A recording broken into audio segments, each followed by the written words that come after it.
Қошеметтеріңіз сахнатында болған Наурыз аудандық мәдениет үйінің Нұрай бишілер табар.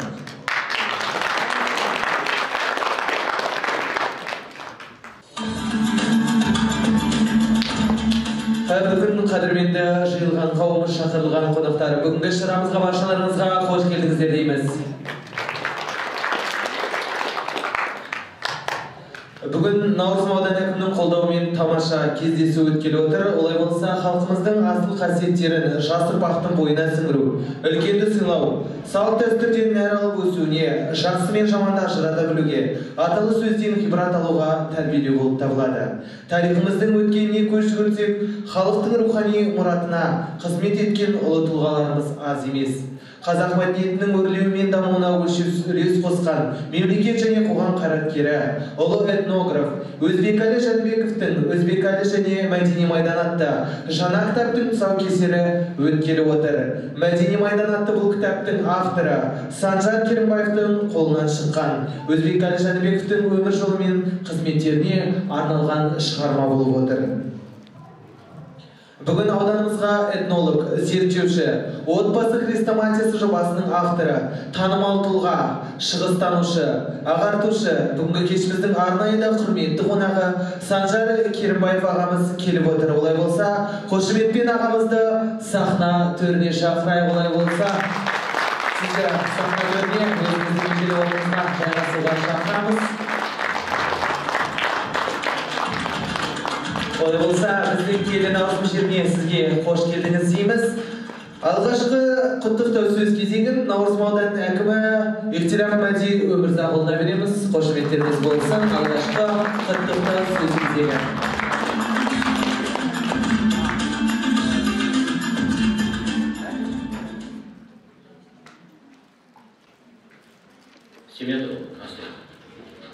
Құрметті Санжар Абдырайымұлы, Наурызым жеріне қош келдіңіз. Сіз отбасы дулаттың зерттеп, қазақтың ерекше киелі халық екендігін дәлелдеп жүрген мықты азаматсыз. Біз сізді жешелеші, ағартушы, жазушы ретінде жақсы білеміз. Кітап арқылы бізге артымыздағы ұрпаққа беріп жатқан саналы біліміңіз үшін алғыс айтамыз. Ұзақ жасыңыз, бақытты болыңыз, халыққа береріңіз көп болсын. Рахмет. Сізге қорғысқа жармасыңызды сұраймыз. Бүгінгі кездесуімізде пікір алмасып, ағамыздың өзінің аузынан шыққан керемет ойлармен, осы шығармаларды жазудағы өзінің керемет ойлармен бөлісетін боламыз. Олай болса, Санжар Керімбай отандасымыздың жеке басын ашып көрсете алған ерекше стилімен ерекшеленеді. Бұл кісінің жұмысы қазіргі ұрпақ үшін құнды дереккөз болып саналады. Шығармашылық және тұлғалық дамудың шабыттандыратын үлгісі. Бұл кітап Өзбекәлі Жәнібековтің өмір мен еңбектері арқылы қазақ мәдениетінің бай тарихын көрсетіп, оқырмандарға оның қоғамдағы рөлі мен маңызын түсінуге көмектеседі. Сондай-ақ бұл шығарма қазақ тілінің дамуына да көмектеседі. Өзбекәлі Жәнібековтің қосқан үлесін айқын көрсетеді. Өзбекәлі Жәнібеков 1931 жылы 28 тамызда Түркістан облысы Майқым ауылында дүниеге келген. Еңбек жолын 1952 жылы Қазақ мемлекеттік педагогикалық институтын аяқтаған соң мектепте мұғалім болып жұмыс жасаудан бастаған екен. Олай болса, бұл тұлға туралы сіздерге көп айтпай ақ қояйын. Бұл жерде өзі ағамыздың аузынан ести жатармыз.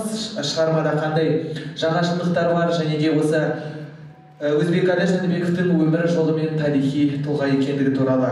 Олай болса, сіздер үшін бір керемет ән шашу болсын. Арқалықтың ақтан әні Шәмші Қалдаяқтікі орындайтын Сәулет Мұрзатаев. Қошеметтеп, қарсы алып, құлақтарыңыз әсем әнде болсын дейміз. Kırk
8 қырлы бір сырлы Сәулет Мырзатаевқа тағы да бір бұл шапағаттарыңыз болсын дейміз.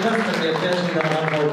Ал Санжар Мырза бүгінгі біздің кездесуімізге аудан әкімі, мектеп оқушыларынан бастап зейнеткер ата-әжелеріміз де келіп отыр. Олай болса, сөзді өзіңізге берейік. Құрметті жиналған қауым, оқырмандар, шақырылған қонақтар, жерлестер, авторымызға қоятын сұрақтарыңыз, сауалдарыңыз болса, қазірден бастап дайындалып өз сауалдарыңызға керемет жауап алуға күтіп отырсаңыздар дейміз. Олай болса, Санжар аға, сөз кезегі өзіңізде.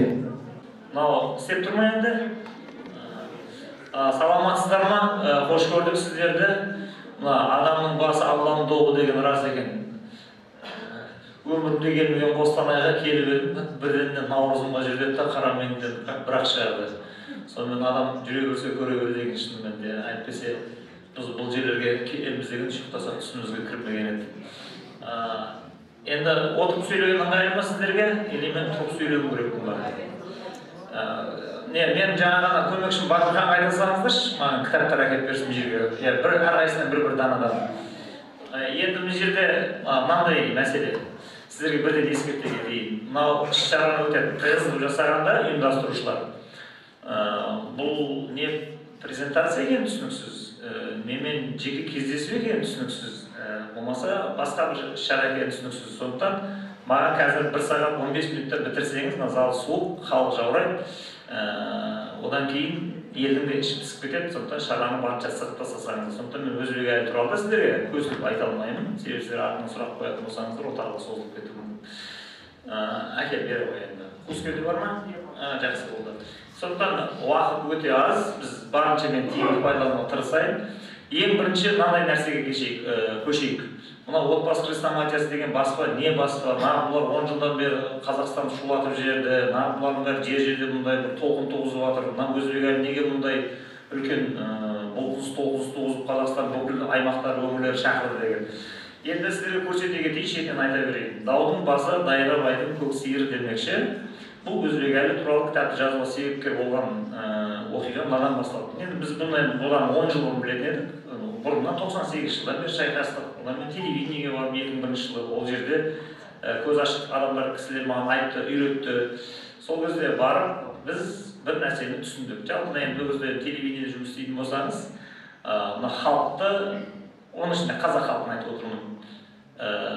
Қазақ хана надандандыру, үнемі қараңғылықта ұстап отыру, сауатын ашпау, мүмкіндігінше ғылым білімге жібермеу, саяси белсенділігін арттырмау, үнемі өзінің ішінде ырым-жырым болып бір-бірінің сол тірсегінен шайнап сол құралып жатса, ана жерде өте оның тиімді екенін, солай жүргізгісі келетінін мен сол кезде көрдім. Ол кезде менің жасым 27-те тұғым. Мен ол жерден шыққан кезде жасым 5 жыл жұмыс істедім, 32 жасында мен кеттім ол жерден. Бірақ көзім ашылып шықты. Қоя салдым. Содан мен ол жерден шықтымдағына, бұл түсінікті болды дедім. Ол жерде мен арнайы үйретіп жетектеген адамдарымыз болды, ағаларымыз болды, ғалым Доскен деген, мен сол кісінің қолында оқып шықтым. Енді оқымайсың, үйреніп шығасың. Содан енді бірден айта кетейін. Өзбек жазылардың алдында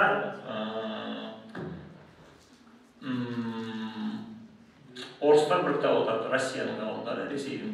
Мен оның алдында қарасам, оның оригиналы 2016 жылы шыққан екен. Питер Уотсон деген The Age of Nothing деген кітап жазады. Қазақшасы қуыс кеуде дәуірі деген. Содан бұл енді қуыс кеуде деген негізі ауру, бірден айтайын ескертейін. Бұл өзі 1926 жылы ауру ретінде бекітіліп, бір жігіт бұны байқаған негізі, ең бірінші диагнозды осы қояды.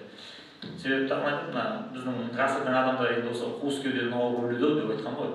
Бірақ қасындағы адамдар, оны ғалымдар ұстаса кетеді, ол бірден келіспейді. Не үшін? Себебі қуыс кеуде деген ауру жоқ. Олай айтпа сен деп, оны келіспей отырған адамдардың келіспейтін себебі қуыс кеуде, адам қалай қуыс кеуде ұрынды ол енді ғылымдағы атауы экзистенциялық вакуум деп айтады. Шұңқырға түсіп кеттім деген сөз ғой, енді адами тіршілігін тоқтатты деген сөз. Ал енді оның бөлшектері быт-шыт шығып кетіп дымға жарамай қалатын сәтін, оны экзистенциялық фрустрация дейді. Оны болмыстың бөлшектері деп айтады. Содан енді не үшін бұлай болып жатыр дейсіздер ғой? Себебі мына қуыс кеуде деген ауруды тоқтату үшін адамның ішінде тәңірлік әлеммен мәңгілік болмыс деп айтасыз ба, не дейсіз, Құдай деп айтасыз ба, мәңгі бақи бар болып тұра беретін бір сонда таңғажайып әлеммен адамның жалғанып тұратын қырын жауып тастайды ана жерде. Енді оны ғылыммен жабады, надандықпен жабады, әртүрлі тәсілдері бар.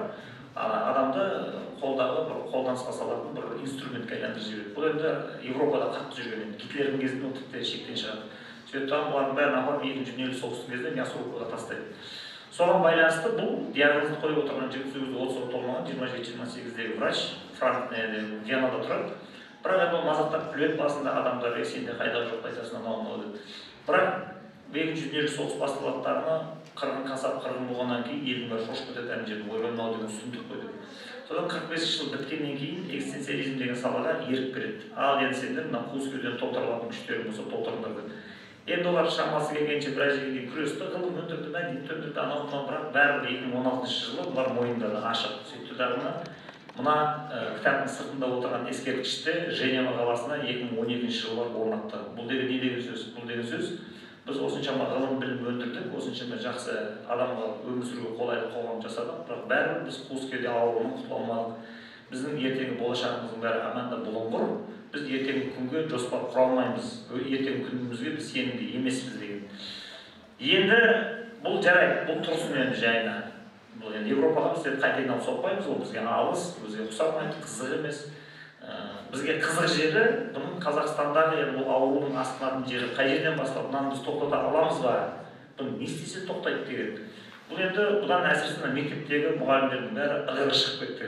Себебі қуыс кеуде көзінде жанары сөніп қалған, еш нәрсеге құлшынбайтын, қандай жағдайын жасап қойсаң да үлкен армандарға құлаш ұрмайтын, қалай десе екен, әке шешесімен арасындағы қарым-қатынас, мұғалімдермен арасындағы қарым-қатынастардың бәрі үзіліп шашылып қалған ана жерден. Сонымен әсіресе бұл жерде ауданда халық аз болғаннан кейін онша білінбейді. Алматы, Астана, Шымкент сияқты халық көп тұратын жерге барсаңыз, кәдімгі мектеппен ата-аналардың арасында қырғын шайқас жүріп отырғандар. Себебі қуыс кеуде балалар біріншіден оқымайды, оқы деп сәл мұғалім қысып қинайтын болса, олар шу шығарады. Егер олар күш қолданатын болса, қатты сөз айтатын болса, оларға барып тағына блогерлерді жинап біледі тағына, әне жерден үстінен гармонға арыз жазып, мұғалімдерді бәрі таптап тастайды әне жерден. Сондықтан олардың сабақ бергісі келмейді, ана сабақ алғысы келмейді. Сонымен тұтас бір қуыс кеуде армия өсіп келе жатыр әне жерде. Оны көреді де елдің бәрі шошиып бермейді, кете беретін болса бұл қайқа барады деп. Содан енді біз бұны аламыздағыны тарихын қопарып тексереміз. Енді өзбек әлі туралы мен сіздерге айтатын болсам, тақырып түсініксіз болып қалады. Сонда бір сағаттың ішінде бұның не басы жоқ, не аяғы жоқ деген сияқты. Ол өзбек әлі туралы кітапты сіздер өздеріңіз сатып алып оқитын болсаңыздар, оның ішіндегі әңгіме бар, түсінікті шыға келеді. Қалай шайқасқаны, айқасқаны, бұл кімдермен ұстасып, оның бәрі жазылған. Мен отыра қысқа ғана айтып өтемін. Содан бұл әңгіме неден басталады? Сіздерге қызығын айтайын, жалпы Қазақстандағы қуыс кеуде деген аурудың адамның көкірегіндегі трансцендентті құндылықтар деп айтады ғылымдар. Егер трансцендентті құндылықтар деп маған түсінікті тілмен сөйлеші айналайын дейтін болсаңыздар, бұл сіздің кішкентай кезіңізде 60-шы, 70-ші, 80-ші жылдары атаңыздың, әжеңіздің қойнында жатқан кезіңізде, атаңыздың, әжеңіздің сіздің құлағыңызға құятын ертегі аңыз қиссалары бар ма? Соны ғылымда трансцендентті құндылықтар деп атайды. Әңгімесі қазақша. Осы атасы мен әжесінің әңгімесін мынау орыс оқуға беру басталғаннан кейін 60-шы жылдардан былай қарап, біздің атамыз, әжеміз орыс мектеп оқымаған, ол да ғылым жоқ, ол ескінің адамы, ол орысшаға тілі келмейді, оның бәрі старомодный ақыларский әңгіме, сондықтан олар тастаңдар дейді тағына, жаппай аталар мен әжелердің әңгімесін айналымнан шығарып тастайды ана жерден, мектепке кіргізбейді. Сөйтіп тағына бұл процесс дамып келіп жатыр, инерциясы 84-85 жылдарға дейін келген. Сол кезде перестройка басталғаннан өзбек әлінің жылқым шығатын кезде сол кезде сазгерді құрып сөйтті. 86 жылы желтоқсан оқиғасы болғанда ескі команданың қызметтен кетеді. Бұл 88 жылы мәдениет министрі болып, қолына билік киіп, ана тайқазан мен наурызды жұлып алып, ана бес арыстақтап тастайтын кезде сол кезде қолына билік түскен кезде. Содан бастап арғы күшейіп келе жатқан кезде 91 жылы август айында бұл кісіні өтірік якобы 60-ға толды, пенсияға шығу керек дейді тағына. Бұның төбесінде отырған әргі кісі өзге ренжімен сіздің жасыңыз толып қалды, осылай жастарға жол беру керек, ертең 60-ға толғаннан кейін мен де биліктен кетемін дейді тағына, арқасынан шығарып салады. Осылайша ол тоқтайды тағына. Қазақтардың мәдени өрлеу кезеңі 91 жыл бұл кісінің биліктен кетуімен байланысты тоқтап қалады. Кезінде мына кісінің үшінші заң болып па істеген өмірінде бірде-бір кітап оқымаған надан, қараңғы, сауатсыз, сондай жебір чиновниктерді 92 жылдан бастап Қазақстан Республикасының мәдениет министрі болып тағайындаған кезінде мына кісі шошып кеткен кәдімгідей. мына қазақ халқының болашағы не болады, сұмдық қой мынау деген. Сөйтіп бұның депрессияға түсіп, түкке тұрмайтын өкпесіндегі пневмония деген аурудың ем бермей асқынып кететін себебі мәдениет саласына, оқу-ағарту саласына кәдімгі пара алғаннан басқа қолынан түк келмейтін чиновниктер билікке келген ана жерде. Соны өзбек әлі көрген кезінде құлаған кәдімгі төсек тартып жатып қалады мына жерде. Енді оның ар жағына кете береміз біз. Енді оқиға 32-ші жылға барамыз. 32-ші жыл не болды? 32-ші жылы қазақтар саны 6 миллионнан асып кеткен, өте бай, ауыз әдебиеті деген құнарлы, трансцендентті құндылықтардың, яғни аталардың, әжелердің айтатын аңыз, қисса, ертегі, жер суаттар дейсіз, соның бәрін өте бай халық болған. 32-ші жылы бәрінің малын жинап алып, дала шетіне қырып жіберген кезінде 3 миллионнан астам бөліп қалаттарына, даланың бәрі қаңырайттарына халық келесі поколениеге, келесі өзінен кейінгі ұрпаққа бойларындағы тұнып тұрған құндылықтарын ақтарып тастауға мүмкіндігі болмай қалған жерде тоқтап қалады. Енді оны тарихта, ғылымда тарихи тізбектің үзбекке айналуы деп айтады. Historical chain деп айтады. Сосын қазақтар тізбектер сарт етіп үзілгеннен кейін үзбек пайда болады. Бірақ Құдай сақтап, әйтеуір тура сол кезде ашаршылықта действиетін жинай алмай жатқан кезінде билік ауысаттарына Мирзаян келеді. Мирзаян келеді тағына есі дұрыс бір адам тағындар дейді.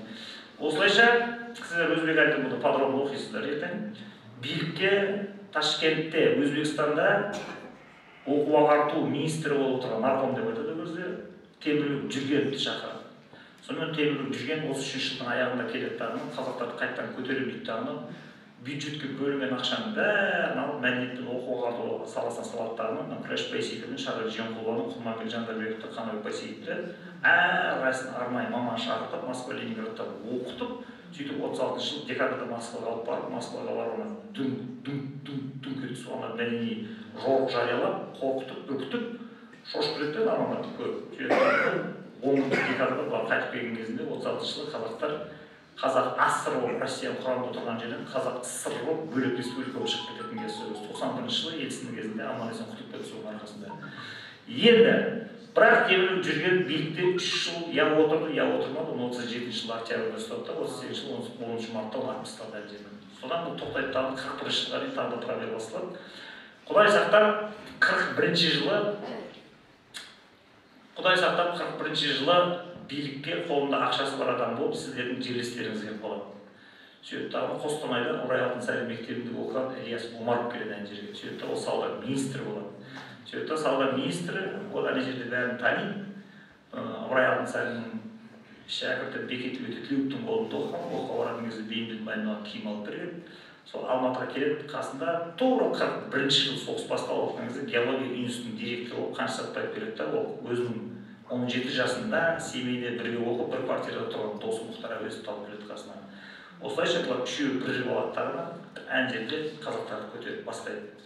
Бірақ бұл олар неше түрлі нәрселер істеп жатыр, бірақ ол 46-47-ге дейінгі созылып арыз қайттан жауап бұлардың үстінен. Содан арыз жауаптылар соттас 52-ші жылы жеңіледі тағына Ильяс Омаров Москваға кетеді, Қаныш Сәтбаев Москваға кетеді, Ахмет Чубаров Москваға кетеді, Мұхтар Әуезов Москваға шығып кетеді. Қалған жетеуі ұсталады соттау жерден. Осылайша 53-ші жылдан бастап, міне сіздер мен біздердің қараңғылыққа бататын кездеріміз сол кезден басталады. Сенесіздер ме? 53-ші жылы кәдімгідей Маленковтың атына 6 адам арыз жазаттарына осылай мына қазақтар деген нәрден құтылды, қайдағы нәрселерді бәрі оқып алып, сіздер бұл арызбен таныса аласыздар. Мен бұны профессионал архивте отырған бір жігітке хабарластым. Сол қазақтарға өзінің әдебиетін, мәдениетін оқытпаңдар деген постановление тауып бермесін бе? Профессионалдар тұр емес, алып та российский сайттарға кірді дағы, сарт-сарт еткізді, 10 минуттың ішінде шығарып берді. Сөйтіп дағы ол документті полностью қазақшаға тәптіштеп тұрып аудардықтағы мына кітаптың ішіне салып тастады. Сіздер мына кітаптың ішін оқитын болсаңыздар, ішінде 6 бет па, 7 бет па Маленковтың үстіне Маленковқа жолданған қазақ жазушылардың үстінен жазылған арызды оқи аласыздар. Сол арыздың негізінде қазақтарға Абылайханды оқуға болмайды, Әуезовті оқуға болмайды, Мәшбүкшевті оқуға болмайды, ең соңында елге деп балаңның атын қоюға да саған рұқсат жоқ деген ана жерден қаулы шығарып тастаған кәдімгідей 53-ші жылы. Ол 53-ші жылы шығарған сол оңбаған заңды 89 жылы өзбек әлжанмен ЦК-да секретарь по идеология отырған кезде сол сындырып тастайды ана жерден болды қиратында деп. Бірақ қайдасың енді ары қарап 2 жылдан кейін өз биліктен кетіп жатыр да ары қарап бұл істі жалғаспай қалады. Осыған байланысты қатты қысымға түскеннің кесірінен қазақтар өздерінің балдарына тағы да өзінің тарихын, мәдениетін бере алатын неден тізбектен үзіледі. Енді осыған орай жақсы, бұның тарихтың бәрін айтып жатыр, енді осылай кетіп бара жатыр екен. Енді бұны тоқтатуға бола ма? Тізбекті тоқтатып тастап, смысловой пробел деп айтады жаңағыдай, мәндік мағыналық үзілістің кезі. Сол енді адамдардың жүйкесіне бір ауыр болып шығып тұр. Енді сіздер қазір таныса салыңыздар, енді аласыз ба, алмайсыз ба бұл кітапты, айналымға саласыз ба, салмайсыз ба, оны өздеріңіз шешесіздер, мен деген айтамда қоямын. 2013 жылы біз әдейіге бұларға ерексіп, сіздердің әртістеріңіз өте көп сөйлеп кетті, мен құлағым жеп қойды, айтасыздар ма? Мен жүрісімнен жаңыла бастадым уже. 2013 жылы Әлдиден эпосқа деген кітапты біз әдейіге шығарған себебіміз сол. Не үшін? Себебі мынаның ішінде қазақтарға оқуға тыйым салынған трансцендентті құндылықтардың бәрін кері қарай ерексіп әдейіге қайтардық сол жерде. Сөйттік дағына баяғы шал кемпірлердің көзін көрген сол келіні соның аузынан жазып алып қалған деген бесік жырларынан бастайсың. Себебі қуыс кеуде деген ауру жаңағы көзінің жанары сөніп қалып 17-18 жасында болашаққа ешқандай жоспар құрмай сылқайып жата беретін. Ал енді бір мамандық меңгерсе де жасы 40-қа келгеннен кейін қылық шығарып, үйіне қонбай, жаңағы тоқал аламын деп болса, әйелдерін тастап басқа жас әйелге секіріп ататын ауру асқынып кете беретін болғаннан кейін, бұны тоқтату үшін сен бесік жырынан бастайсың. Егер бесік жыры жоқ па, сіз балаңызға туылған кезіңізде айтатын, көкірегінен құятын құндылық жоқ па, болды бітті. Одан кейін сіз бір смысловой пробел пайда болғаннан кейін екінші тізбекті оған жалғай алмайсың, ана жерден ауруға асқынып кете береді ана жерден. Сондықтан мына Әлдиден эпосқа дейінгі 2013 жылы шығаратын себебіміз сол әдейіге. Содан бұл тақпаққа қарай кетеді, тақпақтан жаңылтпашқа қарай кетеді, жаңылтпаштан жұмбаққа қарай өтеді, сосын батаға қарай өтеді, сөйтіп тағы діни қиссаларға қарай өтеді. Қисса сүләмбе деген оның оригинал түрі қазір көрсетемін сіздерге. Ең соңы кәдімгі батырлар жырымен аяқталады. Қазір енді барлық мектептерде мұғалімдер әбден ықыр болып балдарының бәрі соншама үміт артып, соншама оқытып, репетитор жалдап, оны спецшколдарға беріп, нишқа оқытып жатыр мысалға. Ең соңында алған нәтижесі өзінің балағаздай жем беріп асыраған баласы не шешесіне қарамайды, не әкесіне қарамайды. Енді олар өзінше ойлады ғой, жаңағыдай басында мен баламды блатной оқуға оқытам, престижді вузды бітіріп беріп, ақшаны табады, мен ақшаны төгіп жүрмін соның астында. Ол ақша табатын жағдайға жеткен баласы енді ол әке шешесіне қарамайды да, бақпайды да, екеуінің арасында мәдени рухани байланыс жоқ бітті. Себебі қуыс кеуде адамға ол қартайып кеткен кемпірді баққаннан гөрі оны хосписке болмаса қарттар үйіне өткізіп тастап ақшасын беріп отырған әлдеқайда тиімді және рациональды көрінеді. Міне осындай жағдай болмас үшін қайтадан қалпына келтіру үшін баяғы шал кемпірлердің айтатын қиссаларын бәрін жинап маған қайтадан түсіріп оқыған кезде бәрі бірден ұғатын қылып мына тілінің бәрін жонып шықтық ана жерден. Бұған кәдімгідей мына кітап жасап шығаруға 7 ай кетті сол кезде. Өте адам таңның атысы күннің батысы жұмыс істеді. Бұны кейін өздеріңіз көріп аласыздар. Енді қызығын айтайын сіздерге. Арадан 1 жыл өтеді. 1 жыл өткеннен өтпейді. Арада 2-3 ай өткеннен кейін бұл кітапты шығуға мына ұрпақты жаңадан бастап, нөлден бастап қалыптастырайықшы деген адам ол кезде Батыс Қазақстан облысының Орал деген қаласында тұратын жай адвокат, заңгер. Оны ешкім танымайды, оның қалтасында ақшасы бар болды. Ол келеді де маған айтады, давайте осыны нөлден бастасақ қалай болады деп. Сосын енді қызықты қараңыздар. Мына кітапқа сіздер назар аударыңыздар. Өзбек әліге дейін барам дегенше біраз әңгіме айтуға тура келеді енді. Сіздер өз естеріңізде ме? Кішкентай кездеріңізде үйлеріңізге балаларыңызға тыйым саласыздар ма? Солақай балаңыз сол қолымен тамақ жеп, үйге келген қонаққа сол қолын ұсынған кезде сіздер айттыңыздар ма? Оң қолын ұсын деп. Сол қолымен тамақ жеме деп тыйым салдыңыздар ма? Сосын ол бала сұрайды сізден. Не үшін деді? Мен туғаннан солақаймын ғой. Сол қолымен тамақ жесе, сол қолымен амандаса не қылады деген. Сен оған қайсың, оң қолыңды өрме, сол қайсың, сол қолыңды өрем деген. Бірақ сіз оң қол туралы айтасыз. Екіншіден, сіздің үйіңізде мынандай мәселе болды ма? Айтасыздар ма әлі күнге дейін? Тамақты жеп болғаннан кейін дастарханның басында нанның қиқымын теріп жеп қой деген. Бар ма сондай тыйым талап? Ал. Сосын ол бала сұрай ма? Не үшін? Иә, осы бай боласың деген таза Чемкенский тапсыр. Ал. Иә, осындай көрдіңіздер ма? Балаңа тыйым салмайын десең, ана бірдеңе бүлдірейін деп тұр. Қазақша не дейді оны? Тыйымсыз елдің баласы диуана болады деп айтады. Енді тыйым салайын десең, 21-ші ғасырдың баласы нәлі деген үйтсе деп айтады. Енді сен айтайын десең, жауабың жоқ. Бар жауабың жаман болады, бұрынғылар сөйтіп үйреткен дейсің. Оны қабылдамайды, сосын ерексет сенімен. Сосын үйде ысқырма деп айтасыздар ма? Ысқырса не болады? Ақша жоқ білдірді ме? Көрдіңіздер ма? Осындай проблема. Бұл 2014 жыл болатыр енді. Сосын тұрамыз да мен айтамын. Мынау болмайды әбеке. Біз кәдімгідей мына қазақтардың бұрынғы классикалық тәрбиесін қайтып алып келейік. Мына тыйым салынды ма, былай істеуге болмайды деген. Неге деген кезде себебі де оның ар жағын жалғастырып айтып кететін, оның мән мағынасын ашықтайтын өзінің қисса, өнері, дәстүрі болмайтын болса, біз оның ұрпақтан айырыламыз. Мына тыйым талаптың бәрі лақтыра берген мусорға. Сөйтіп дамына қуыс кеуделердің тұтас армиясын тәрбиелеп шығарасың. Сосын бұлар біздің басымызды жұтап, жердің бәрін сатып жібереді. Онда тәуелсіздік құлайды бұл жерде. Ұрпақ бір 25 жылдан кейін. Сөйтіп дамына біз не істейміз? Ізге түсеміз.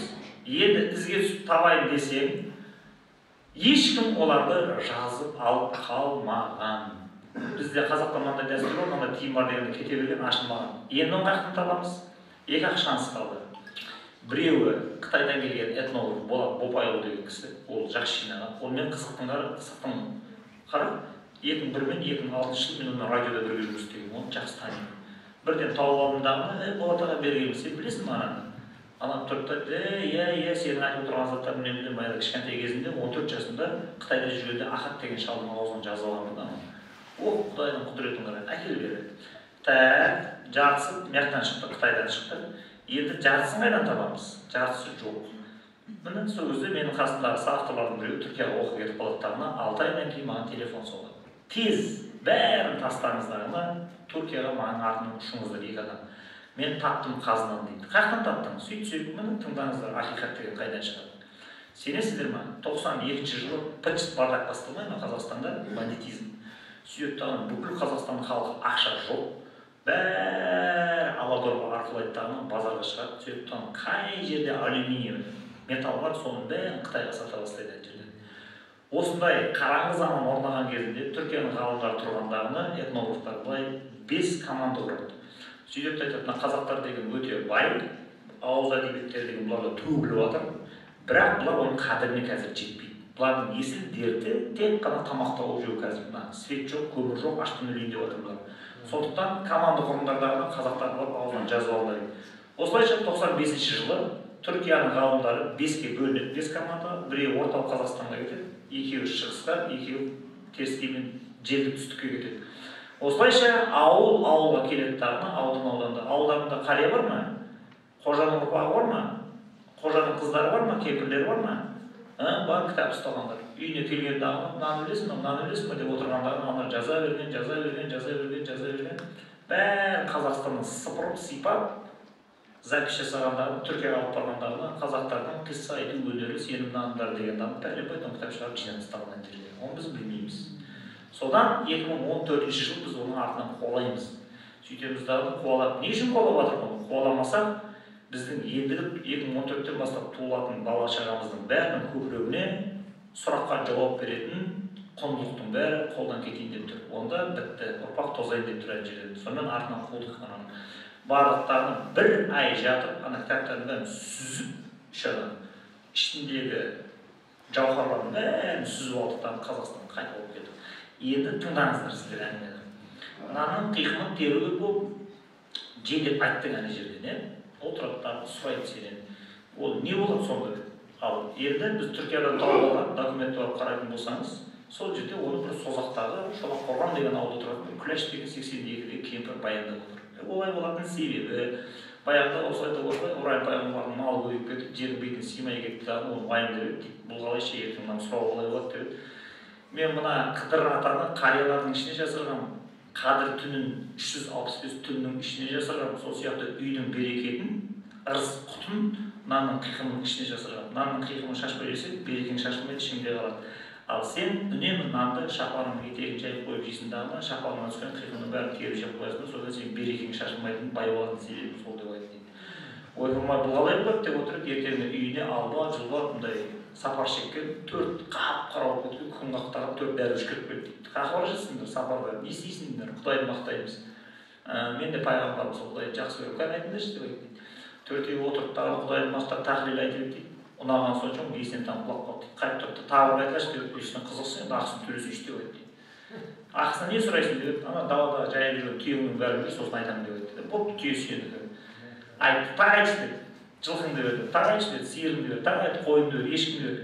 Бүкіл мал түгендеп болды да, қараса, мындай мойнына күміспен қақталған қарғыбау салынған тазы жатыр екен. Тазының мойнында қарғыбаудың бәрін сыпырып алды да жерге бұрып дейді. Мынау соңғысы тағы да бір рет айтыңдар деп айтты. Тағы да бір рет айтып, болды осымен банкрот, мен тындым, ақшам таусылды, енді алыңдар да малды кетіңдер деп айтты. Жақсы. Ал сау бол деді, қолы бұрып еді, от шығып кетті дағы мына жерден. Алуажба 4 адам 4 періштеге айналып кетті. Сосын айтты, біз сенің жомарттығын сынайық деп келіп едік, қаншалықты бұл сондай жомарт садақасына атағыш.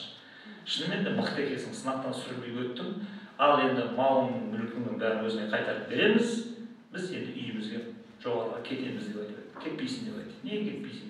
Сен есің дұрыс, мен мал мүлкімнің бәрін Құдайдың жолында деп атап қойдым. Оның бір әңгіме елге тарап кетті ол жерден. Енді орайым тырықтық қылып малын қайтып алып қап деген өсек тұр еді. Сондықтан айтылған сөз, атылғаннан қайтадан адырнаға салынбас. Ер жігіттің екі сөйлеген бөлгені, емен ағаштың иілгенін бөлгені деген жігіттің намысы қоянды қамысы тұрады. Сондықтан мен намыстан өлтірейін демесеңдер, малдың бәрін алып кетіңдер жоғарыға деп айтты. Осылай деп сен түйеңді енді жұмақта жаямыз ба деп айтты. Қайқа берсең қайқа жай, мен саған сұрақ ал деген жоқпын. Содан төртеу пішайман болып тұрады дейді, Құдайдан әуез келді дейді. Ыбырайым бір ашуыңды маған береді, ана төртеуін жіберіп мені рұқсат сұрап кетті. Төртеуіне ұрыс дейді, нелерің бар? Барып айттым сендерге, Ыбырайым барма деп. Тексерейік деп қоймаңдар, жетсіңдер ма енді? Сонымен қуып жіберді дейді төртеуін. Так, бұл мал менікі ғой еді, иә, сенікі. Барды Самарқанға сат деп айтты. Самарқанға барып сатып өтіп, пәле 1000 түйе тай тұяқ алтын болды дейді. Енді алтынға жұмысшымен құрылыс материалдарын бәрі сатып алды, Меккеге барды, Бәйтуллаһ соқаны қирап жатыр, менің үйім қағып деп айтты. Барса ескіріп тозып кеткен, бәрі құлап отыр. Мынау басынан бастап жаңадан тұрғызып жарқыратып қойды дейді. Содан бастап нанның қиқымын теріп жеңдер, нанның қиқымында береке болады. Меккедегі Бәйтуллахны Ыбырайым пайғамбар нанның қиқымынан тапқан берекесімен тұрғызған екен деп бұл аяқталып келеді негізінде. Осы жерде көрдіңіздер ма? Сарт етіп соңғы жағы қиылып қалады. Біз ұмытып қалғанбыз. Құр балдарымыз қинай берді екенбіз да. Қиқымды теріп же, қиқымды теріп жүріп. Ана бейшара не үшін екенін білмейді, қиналып тұрады. Не үшін жеймін, не үшін жеймін. Енді мектепке барасыз. Мектепте проблема. Ең өзінде проблема. Тетелесіп өскен ұл мен қыз, ұлдар қыз балдарды ұрып күн көрмейді мектепте де, үйде де. Сосын тоқтату үшін не істейсіз? Сіз тағы да маған салт дәстүр сөйлеуге жүгінесіз. Баяғыда дейді, Қызылорданың жерінде Қорқыт деген Құдайдың досы болып дейді, ажал әзірейіп жақындатпай отырып дейді, қартайса да өлімге мойынсұнбайды. Соны бір күн айтты дейді, ұсталасың ғой бір күнде. Сосын ұртып көреміз, әзірейіп мені аңдып жүр Қызылордаға қашайын деп шығысқа қашып кетті. Шығысқа барса 4 жігітті көріп қазып отыр. Біреу өлді ме, өлген жоқ. Онда не үшін қазып отырсың деп айтты. Қорқыт деген біреу қашып қайқа барады десең, ұсталады, көмеміз деп айтты. Бұлар біліп қойды ғой деп солтүстікке қашып кетті. Солтүстікке барса тағы да сондай, батысқа барса да тағы сондай, Шымкентке барса тағы сондай. Қайда барса да Қорқыттың көрекі деген әңгіме содан қалды дейді. Содан Қызылордаға келмей ме? Келгеннен кейін жаңағы сақтық қылып, аралдың ортасында ешкімді қасына жақындатпай дейді. Туысқандар әкеліп келген тамақ ішіп отырады дейді. Соны бір күн түсте қызыма, келініме тамақ әкеліп берді дейді. Соны жеп отырып, тостақтың табанына жабысып қалған бір қара құрт жай жылғырап келіп тағының аяғының ұшынан шағып өтіп, башпайынан қалшылдап дірілдеп көгеріп сызарып қорқып өле бастады дейді. Соны келді де, қалайша біз бәрін бақылап тұрдық қой, қалай ажал өтіп кетті деп. Өзімнен болды деп айтты. Не үшін деп еді? Кішкентай кезімде ойнап жүріп туған қарындасымды осы оң аяғыммен теуіп жылатып қойып едім. Ажалым содан болды. Кейінгі ұрпаққа айтыңдар, ажалы орынсыз болмас үшін өзінің кішкентай қарындастарын жылатпайтын болсын. Қызылорданың көз жасына қалғандар ма, ажалың содан болады деп айтты дейді. Деп ананы айтасыз Қызылорданың. Теуіп жылатпаңдар деген әңгіме жерден шығады енді. Енді одан бөлек Қазақстанда сіздер діни радикализм деген бар. Діни радикализм келетін болса, мына қыздарды әйелдерді тұмшалау, қыздарды ерте күйеуге беру, қыз баланы қорлау, оны екінші сортты қылу, оларды бөлек қамап қою, бөлек отырғызып қою, сегрегация.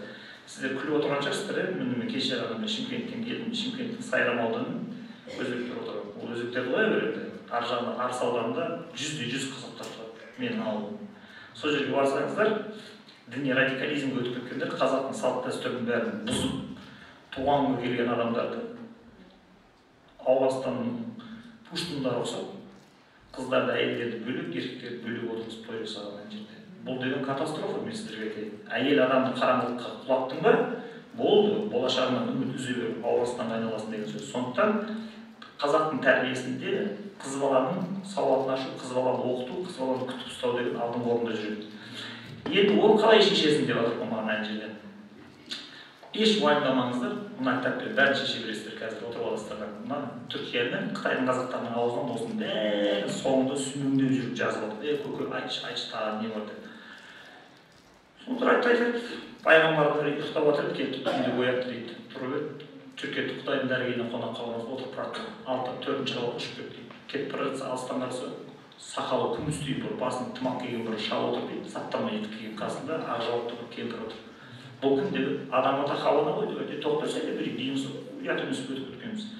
Тұрақтан секіріп түсті дағына, жақындап келді дағына. 1 метр қалған кезде кілт тоқтап кетті атасына. Сол тоқтай тұрды, артқа қарай шегініп кетті, шешесіне барып, Хауанаға амансыз ба, апа деп айтты. Балам Мұхаммед қалай жағдайың жақсы, маңдайынан сүйгіз.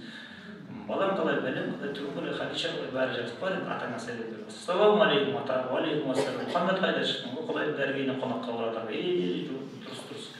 Екеуі сөйлесіп отырып дейді, Хауаны оңаяғын тартқып өтіп, табанның астынан бұл сәуле шықты. 18 мың адамның бәрі жап-жасыл болып, сандуғаш болып сайрап кетті. Мә, керемет қой мына. Сөйтіп еді, таңғалып отқан кезде сол аяғын тартқып өтіп, астынан бұл сәуле шықты, оқты, бәрін өртеп, күліп, жоқ болып жүрді. Бұнысы біресе күлдеді, біресе өртеді. Жебірейіп періште айтты дейді. Біз жолға туа қаласыз, асқысы етіп, Құдайдың дәрігеріне қонаққа барады. Жарайды, онда маңдайларын ашып, қолдарын жазып болсын, Аллаху акбар.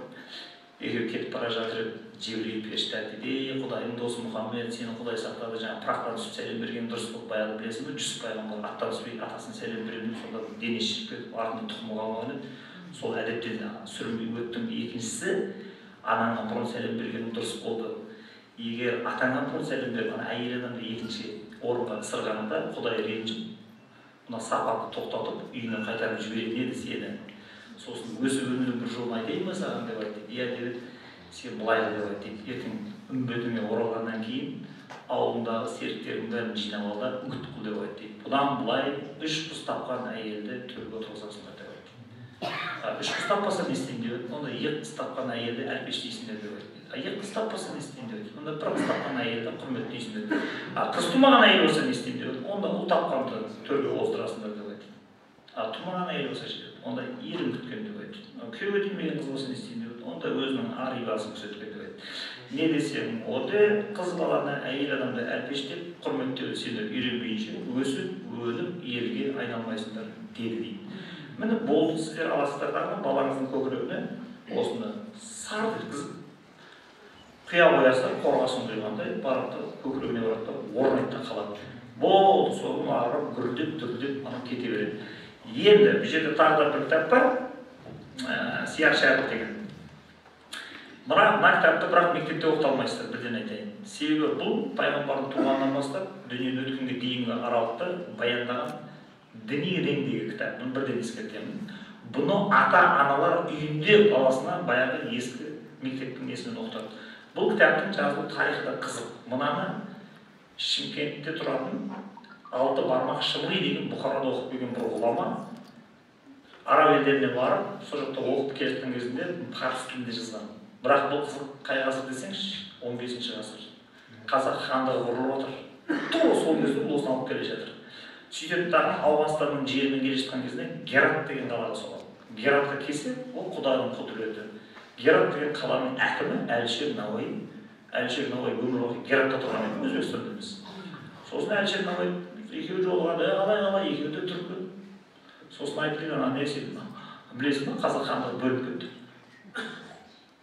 Ата аталарың тәуелсіз ел құрып отырған жақта Жамбыл облысында. Енді сен басың істесе мынаны парызша жазып халықтың оқиғаларын тілде, ана тілінде жаз. Содан бұл Гератта 1 жыл жатады мына жерде аударып мына кітапты. Сөйтіп тағына бұны арнайы художник шақырып өзінің кітап шығарады Әлішер Науаи.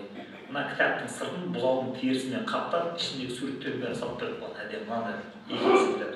Сөйтіп біреуін өзі алады да, біреуін Мұхаммедна елін алып кетті. Содан бұл Қазақстанға келсе, Керей мен Жәнібек, Қасым хандар қырғыз соғыс мемлекет құрып отыр бұл жерде. Мына тарихи оқиға. Сөйтіп тағы бұл кітап ұрпақтан ұрпаққа ауысып, кейіннен Қазанда баспа шыққан кезде бұл баспаға жетеді.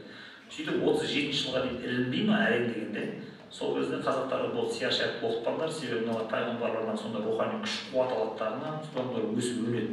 Сондықтан тыйым салыңдар дейді, 19 жылдан бастап бұларды Россия империясының кезінде басталған главное управление по делам печати деген бұлар не құрады, ұйым құрады. Сөйтіп сол жерде қазақтарға кітап оқытпайтын офицерлер жиналып, орыстың офицерлері бәрі шығыстан үшін қазақша судай иттің балалары. Сөйтіп бұның тыйым салып тастамай ма? Сөйтіп тұрғанда Советтер келеді 37 жылы. Советтер келген кезде мынаның тұқымы не істейді білесіздер ме? Ескі сандықты бұздырады да, табанына сияр шәріптің 2 томын салады да, бетіне тағы да бір пол қағады. Сөйтіп 2 полдың ішінде 2 этаж, ішінде кітаптар көрінбейді. Үстіне өтірік ескі құсқы киім салып қояды. НКВД келеді 37 жылы. Кітап бар ма? Жоқ деп айтты дейді. Қожалар ғой отырады. Алады сандығын ақтарады, шынымен де жоқ. Сандықтан лақтырып жіберді. Шаң басып жатыр. Сол жатқанда мол жатады. 1984 жылы Андроповтың кезінде дінге жылымық беріледі. Уже молдаларға рұқсат етеді неке қиюға, сүндеттеуге, жұма намазға баруға. Сол кезде мына баласын шақырып, баласын білмейді өмір бақи. Сарайда жатқан бір ескі сандықтан шірпек. Ақбел деп айтты дейді ағасы екеуі. Кәр шалып кеткен ол. Балғаны бұз деп айтты. Балғаны алып сандықтың бұрып шашып жіберген. Ол Құданың құдіреті. Ананың полдың астынан 2 кітап шықты дейді. Сол кітап, бұл қысқартылған түрі, негізі 4 том болу керек. Содан біз бұны аламыздағыны ішіндегі артық информацияларын бәрін қырықтық, қысқарттық. Сөйтіп бұны мәшһүрдің элементтерімен, Қытайдағы қазақтардан келген элементтермен байытып, сияр шәріп шығардық. Енді бұны көбіне қартайған адамдар рахаттанып оқиды, солай бұның рахатын көреді. Енді бір мәселе бар.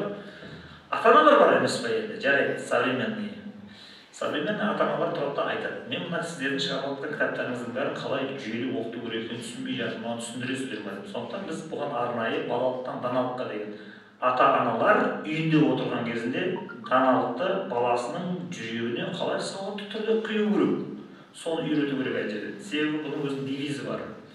1 жылдығын ойлаған ел бидай егеді, 10 жылдығын ойлаған ел ағаш егеді, мәңгілігін ойлаған ел баласының жүрегіне даналықтың дәнін егеді дейді. Енді мәңгілігіңізді ойлап отырсыз, ұрпағыңызбен өсуге болғыңыз келеді. Қартайғанда ақылды, көрікті, көрегенді, тәрбиелі келіннің қолында, күтімінде иманмен өргіңіз келеді, ақ өліммен. Бірақ оған жету оңай шаруа емес, ол үшін біраз зерттеу тура келеді. Ата-аналар құрметті балаңызбен жұмыс істейтін кезде мына кітапты сіздерге как путеводитель, гид ретінде беріледі. Мынаны аласыздар, күнде парақтап оқып отырсаңыз, өте академиялық біліммен, ғылыммен жетектеп отырады. Былай істеңіз, мынандай болыңыз, былай болады. Негізі ғылымның негізін жасаған адам Штутгартта тұрады, Германияда. Элизабет Лукас деген кемпір 78-де, ол әлі күресіп жатыр. Балдардың жүрегіне даналық үйретіндері немістермен шайқасып жатыр. Сонымен мына кітапты ата-аналар енді тоқтай тұрыңыз, бұнымен тағы бітпейді. Бұл жерде мынандай мәселе бар. Мына қызықты қараңыздар. Енді осы әңгіменің бәрі қайдан шығып жатыр? Мынаның бәрі қаяқтан алып айтып жатсың, ана қиссалардың бәрі үйіп төгіп жатсың, бұның ар жағы қаяқтан шықты деген. Бұның ар жағы мына Қиссасул Әмбиядан шығады. Бұл Қиссасул Әмбия не? Бұл Алтын Орданың кезінде Рабғузи деген кісі Қызылордадағы Рабғуз деген қалада ол ғұлама өзі әңгіме айтып жүрген. Сосын елдің бәрі үйтіп әңгіме айтады, осындай қиссаларды айтады. Сосын Алтын Орданың ханы оны шақырады да айтады, осылай сен елдің бәрін аузына қаратады екенсің, мен саған заказ берейін, сен Қиссасул Әмбияны маған кітап жазып бер. Бұл кезде хандардың абыройы мәдени құндылығы дүрмен артына із қалдырды. Соғыс жоқ қой, соғыс біреуің барып жерді шаба алмайсың ғой. Енді сен пәленшенің кезінде халыққа не салды? Мысалы қазіргі менде салыстырғанда Наурызым ауданының бұның алдындағы әкімі халыққа не қалдырды деген сұрақтар бар. Әлі күнге айтылады. Мысалы, пәленшенің кезінде мәдениет үйі соғылды, түгеншенің кезінде мектеп соғылды деген сияқты. Сол сияқты бұл да өзінің кезеңінде халыққа бірдеңе тастап кеткісі келеді. Онда айтады, қиссасын мен жазамын, бірақ бір шартпен дейді. Қандай дейді? Ең кемі 6 дана жазуға рұқсат етесің дейді. Себебі бұл халыққа тарау керек. Тек қана сенің сарайыңда сандығында тұрмайтын болсын ана жерде. Патша келседі. Сонымен рабозиге отырып тағына кітапты 6 қолмен жазады, жоқ қылып печать. Сонымен 6 кітапты жазады. Енді бұл келе жатыр. Ал Российский империя қысты еді бізді 1860 жылдардан бастап. Кенесары өлгеннен кейін құтырды ғой бұлар вообще қыстаққа алуы. Қысып келе жатыр. Сөйтіп қазақтарға не ескі кітабын оқытпайды, не жаңа орысша оқытпайды. Тек қана мал бағасындар деп. Осылайша қазақша оқиын десе, сендердің қазақ тілдерің тек мал бағуға ғана жатыр. Бұл мектеп ашуға келмейді деп айтып жатыр. Сөйтіп баланы оқытатын болсаң, или татар мектебі, или орыс мектебі. Амалдың жолын орысша татарша оқытса, татар мектеп бітірген бала татарға сұрайды, тұқымын тұздай қойды. Орыс мектеп бітіргендер орыстан қатынады. Сол кезде Құдай сақтап 1824 жылы тарих сахнасына Ыбырай Алтынсарин шығарып алды. Сөйтіп дағыдай көпке тоқтап, біздің балдарымыз оқысын да, сіздің тіліңіз жарамайды деп айтты. Мен барып Торғайға барып мектеп ашайын десем, елдің бәрімен кәпір болып кеткен шоқынғанда өсіп отыр. Сендер маған рұқсат етсеңдерші қазақша кітап жазуға. Жазып ақырында Ыбырай Алтынсарин рұқсат етіп, мақұл қазақша оқытшы. Учебник жазу керек. Осылайша қазақ хрестоматиясын жазған кезде сіздердің Ыбырай Алтынсарин аталарыңыз өшіп кетеді. Алаттағы қиссасын әмияларына, мұраның ішінде қиссалардың бәрін ыңғайлайды тағына, таза уақыт деп кітабына салып жібереді сіздерге. Бұл сіздердің жерде Серікбай Оспановтың ғалымның монографиясын оқысаңыздар, соның ішінде подробно жазады. Бірақ 1919 жылы Совет өкіметі орнағаннан кейін мына кітапты оқып, тағы да тыйым салса иттің балалары. Содан тағы қысылып қалады. Енді не болады? Енді тарих сахнасына Бейсенбай Кенжебаев деген профессор шығады. Ол Бейсенбай Кенжебаев деген Ташкентте ұры болып, адамдар тонап, өзбек қатындардың репешкасын 30-35 шайқа қосылып алып, тонап жүрген жерінен бір күні вагонда ұйықтап жатқан жеріне оларды қоршап, ұстап алғаннан интернатқа жетектеп әкеліп, биттеп кеткен шаштарын бәрін алдырып, жуындырып, шайындырып, оқытып, оны Москваға барып Мағжан Жұмабаевқа тапсырады. Ол Ғани Мұратбаев. Сөйтіп Ғани Мұратбаевтың дайындаған Бейсенбай Кенжебаевы Ыбырай Алтынсариннің оқытқан кезінде пайдаланған қиссасын әмбиясын ғылыми айналымға салайынса мүмкіндік бермей тұрған ЦК. Сөйтіп күтіп жүреді тағы 74 жыл болған кезде Қызылордада Қазалыда туған Алма Құрабаева деген ғалымды әбден жетекке алып дайындап келеді тағы. Сен ертең ғылыми еңбек қорғайтын кезде басты қақырма кісі әбден қорғайсың дейді. Ең бірінші 1974 жылы ғылыми айналымға салып жүрген Бейсенбай Кенжебаев деген Ғани Мұратбаевтың шәкірті. Көрдіңіздер ме? Сөйтіп бірақ Алма Құрабаеваны сыртынан Казуда жүрген кезде бір-екі рет көрдім. Ағасының баласы менің бірге оқып, бірақ ол артынша 2002-де ма рактан ауырып тағы оқыс қайтып кетті. Сөйтіп бұл кітап аман есен бізге жетеді тағына біздің қолымыздан түседі. Сөйтіп тағы біз бұны 2022 жылы апрель айында мынаны аламыздар 10.000 тиражбен әдейі ерегісіп, мына қалың кітапты бәленбай миллион теңге ақша шығарып салады. Сондықтан әсіресе бұны жасы 50-ден асқан кісілер болды, сіздер енді қиссасын әмбияны оқып, сияшаятты оқып, үйлеріңізде ата болып, әже болып, немерелеріңізді бағып, құнарлы қиссаның әңгімесін ұстап отырмайтын болсаңыздар, мына Қускөлді деген ауыр өліктағын үйіңе кіріп кететін болса, бір үйіңнен бір былқысыл деп ешқандай болашаққа ұмтылмайтын, жоспар құрмайтын, әшейін жеп жата беретін тұқымынан бір адам шығатын болса, Қускөлде болды, бітті, баса ауруға ұқсатады. Оны не жұмысқа тұрғыза алмайсың, оны бәріне қатын әпере алмайсың, не оқыта алмайсың оны. Қайға апарсаң да ауырып төгіп жүреді. Сондай жағдайға түсіп қалмас үшін жасың 50-ден асты ма, болды, өзіңнің мойныңа өзің міндет жүктейсің. Мен енді бос сөз, бос әңгімеден тыйыламын деген. Әрбір айтатын әңгіменің сөзіңе енді еге боласың. Енді жаңағы Түркиядан барып бірінен қазып отырып кітапты, ішінде тұр. Қазақтарға керемет дәстүр бар. Бұлар біріншіден қазақтар дастарханның басында отырған кезінде бос сөз, бос әңгімеден қашады. Оны Әмір Мағруф деп айтады. Құран аятына шығып тұр ғой, енді жаңағы екіншісі, бұлар тамақ ішіп болғаннан кейін асқа бата қылмай тұрмайды қазақтар. Өте жақсы мәдениет. Олай болатын себебі барлығында қисса бар дейді, ары қарай тарқатып кетеді. Сөйтті Ибраһим пайғамбар үйіне қонақ келмесе, тамақ ішпейді, бір күн 3 күн ешкім келмеді, 3 күн тамақ ішпей қойды дейді. 3 күн отырып ашты үйде отыр. Әйел айтты да, сорлы өлетін болуын жей берсейші. Қатын сен не білесің деп айтты дейді. Берген аста береке бар, бермеген аста бітер бар деген, біреуге біреу келсін деп айтты дейді. Қонақ келсе ысып келеді деп айтты дейді. Сол үйіне Жебірейіл періште кіріп келді дейді. Ассалаумағалейкум, ассалам, ойбай Жебірейіл досым, барсың ба, қайда жүрсің? Өлдік қой, аштан кезде тамақ ішіп. Уақыт мен жұмыспен келдім, Алладан уахи келді. Бір уахиді айтқанда дереу кетемін дәрігеріне. Бара алмайсың деп айтты. Неге? Мен ашып едім, Құдайым көріп тұр, сен не үшін кешіккенін көріп, мен де пайғамбарым қалды деп айтты. Содан Ибраһим пайғамбардың көңілін қия алмайды, амалдың жоғынан Жебірейіл періште қалды дейді. Соны ал деп бәйбішесі дастархан жайнатып қойды дейді, бісміллә деп, анау аш 3 күннен бері тамақ ішпеген Ибраһим жеп отыр дейді, Жебірейіл жемейді. Жебірейіл, саған не болды, менің әйелім тамағын алмай ма? Жоқ, мынау бәрі керемет. Бір мәселе бар бұл жерде. Қандай мәселе? Бұл дүниеде ішкен жегеннің сұрауы болады ана жақта. Қазір сен ішесің, жейсің, тамақтан бойыңа қуат құйылады, барасында жұртқа жақсылық жасайсың, құдық қазасың, көпір саласың, жетімді, жесірді жебейсің, желейсің, сонымен бәрі есептесіп кетесің сен. Сенің сұрау болмайды. А мен ше, Құдайым дәрігеріне барғанда тамақ ішіпсің ғой, килокалория қай-қай жұмсалып деген әңгіме шығады, не істейміз оны? Онда былай болсын деп айтты дейді. Тамақ ішіп болғаннан кейін сен менің асқа бата қайырасың. Сол асқа беріп үйіме тілеген батаңменен екеуміз есептесеміз деп айтты. Болды, келістік. Сонымен тамақ ішіп отырғанда сарт етіп дастарханның басында бос сөз, бос әңгіме айтуға болмайды. Рухани сұхбат құрады екеуі. Содан дүние шығарылып, қайдағы жоқпын, жайдағы жоқпын, бәрін аударып, қопарып, төгіп, екеуі жадырап, қандай теріс Ибраһимның буын осы рахаттанып бір жасап қалды дейді. Уф дегенде ас ішіп болдық енді, асқа бата қыл деп айтты дейді. Ал онда қолын жайдап Жебірейіл айтты дейді. Ал енді асыңа береке берсін, басыңа қырғауылдай бөденедей жүріп, қыдырғансың қасыңа, ұлың моншақты, қызың моншақты болсын. Қайда барсаң алдыңа жарқыраған жол болсын, дұшпаның саған құл болсын, амин, Аллаху акбар деп айтты. Болды.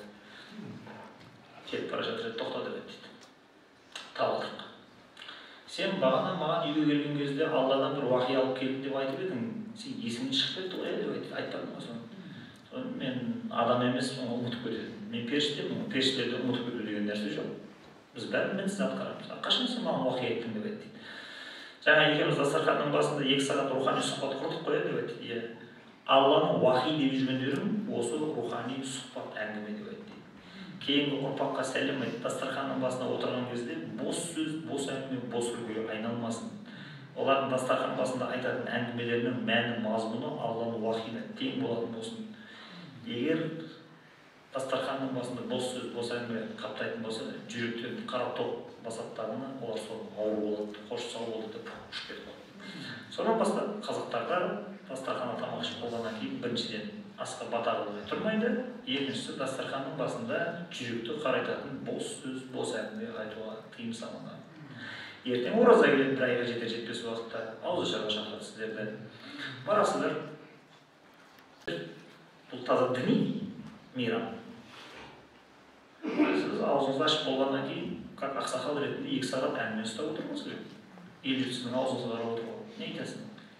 Содан үлкендердің бәрі бір әңгіме ұстап тұра алмайды, отырып саясатқа кіреді. Себептарына ол Қостанайдың маңайындағы ішкі саясатты айтып, бірдеңе влиять етіп, Федоровтың атын өзгертейік, табайдан ескі атауын не деп соны талқыласа жақсы. Ол шамаларына қарамай Путинді әңгіме алады ғой. Оны қоя берсе Путинді көрші отырған. Байденді әңгіме алады ғой. Вашингтонда сайлау өтеді деп адам республиканецтер мен демократтар, айналайын. Сен ана ақ үйдің ішінде не болып, не қойып отырғанын қайдан білесің? Си Цзиньпин Тайваньмен соғыса ма, соғыспай ма? Сол Си Цзиньпин сенен сұрайын деп жатыр ма соны? Сен қара, қайға кетіп бара жатсың әңгімен. Өзіңді бақылауда ұстай алмайсың. Сол түбіңе жетеді сосын ертең. Ана сол дастарханның басында отырған кішкентай балаң отыр ана жерде, немерең отыр. Аналардың бәрінің құлағынан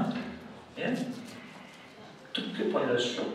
Және қате саяси әңгіме айтылып отыр. Сондықтан сақалы күмістей аталарыңыз ана жерде тей деп басына таяқ бітті ондай әңгіме деп сөйтіп мынадан бастайды әңгіме. Мен сіздерге бұндай қиссаны айтатын болсам қазір ғой, таңға ұрып тоқтамай айта беремін. Сіздер бүтініне жете алмайсыздар бұл. Мынадан жаттап аламын. Бірақ өйтіп айтайын десе, маған жаңағыдай айтты. Әңгімеміз 1 сағатта ұзамасын, зал суытты.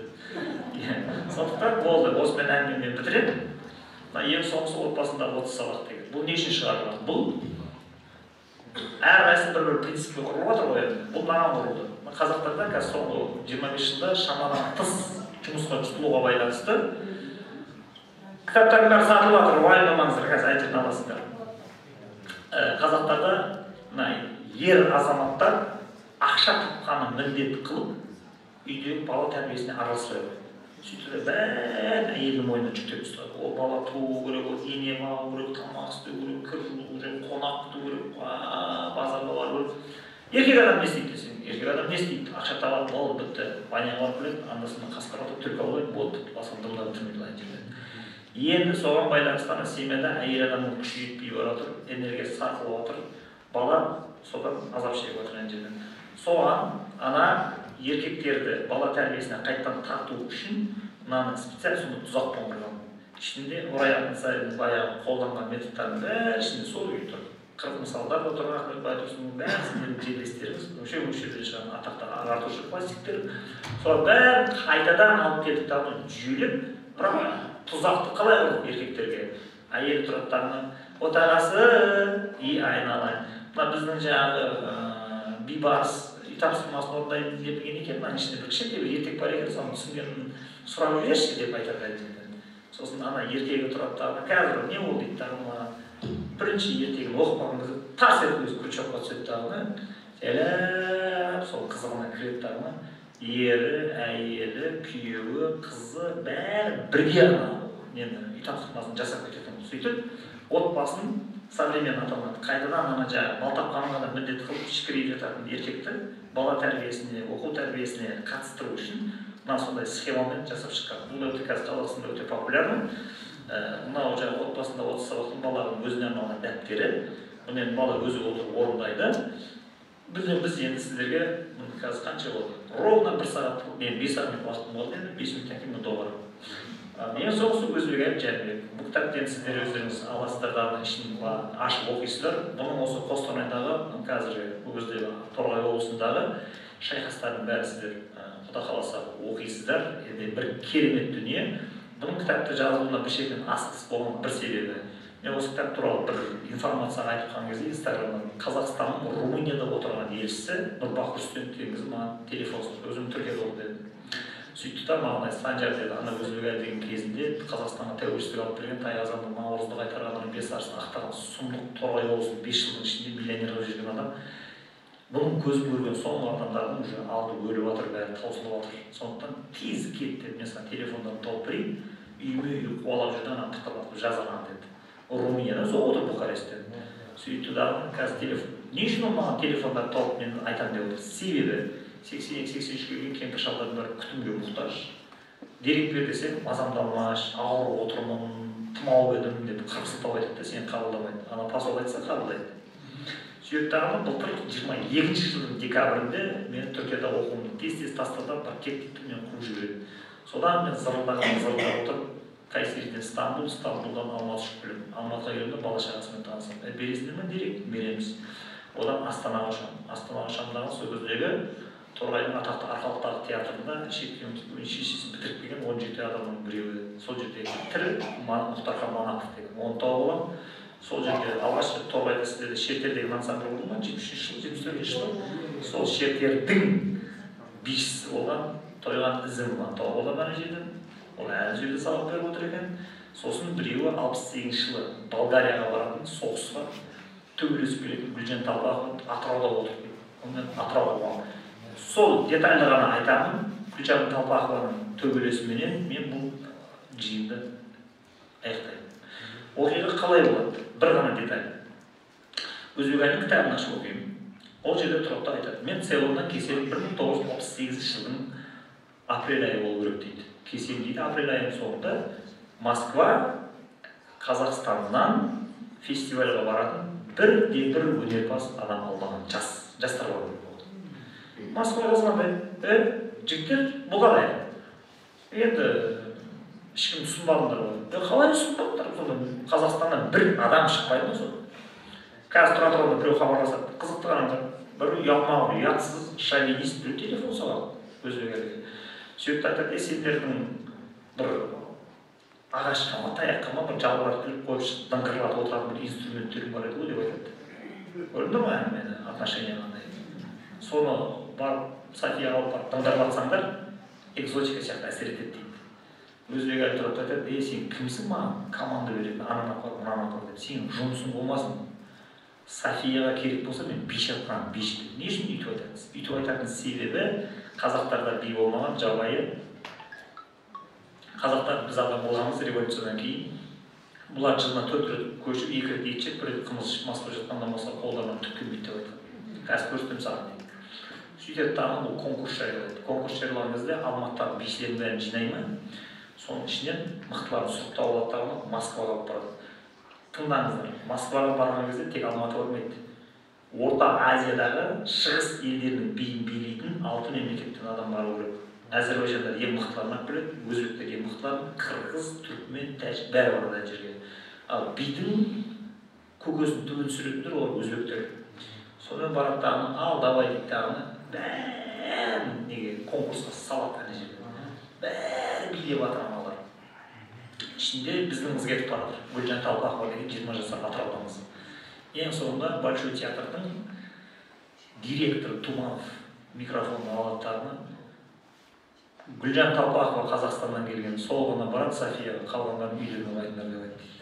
Позор болған олар, бәрі дұрыс түсіп кетеді. Содан Гүлжан Талпақова келеді, Қостанайда жүрген жерінен, осы Қостанайдың бір ауданда мүмкін осы жерде болды, 68 жылы. Билеп жүрген жерінен келеді тағына, местный порторг сені шақырып отыр Қостанайға барады, Қостанайда вертолетқа отырады да, Алматыға ұшып келеді. 5 сағат пырылдап отырып барады, ертеңіне қабылдайды өзбек елі. Билейсің ба дейді, мен билеймін, билешкен деп айтады. Билейді, тамаша. Тұрайын жерде, тұрғыз қояды, қасында шынайын тұрады тұрғандай. Сосын тұрады айтады, үстіндегі киімің не киім анау деп айтады. Сенсеңіздер, 68 жылы қазақтардың жарысқа киіп баратын ұлттық киім болмаған.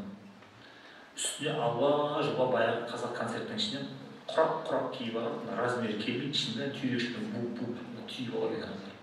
Сосын тұрды да мәдениетке жауапты бір чиновник тұр деп айтты әнші тұрады. Пәленше, мына не мынау? Сонда қазақтың мәдениеті биі осылай барам мен Софияға, Болгарияға бүкіл дүние жүзі жиналайын деп отыр әншіге.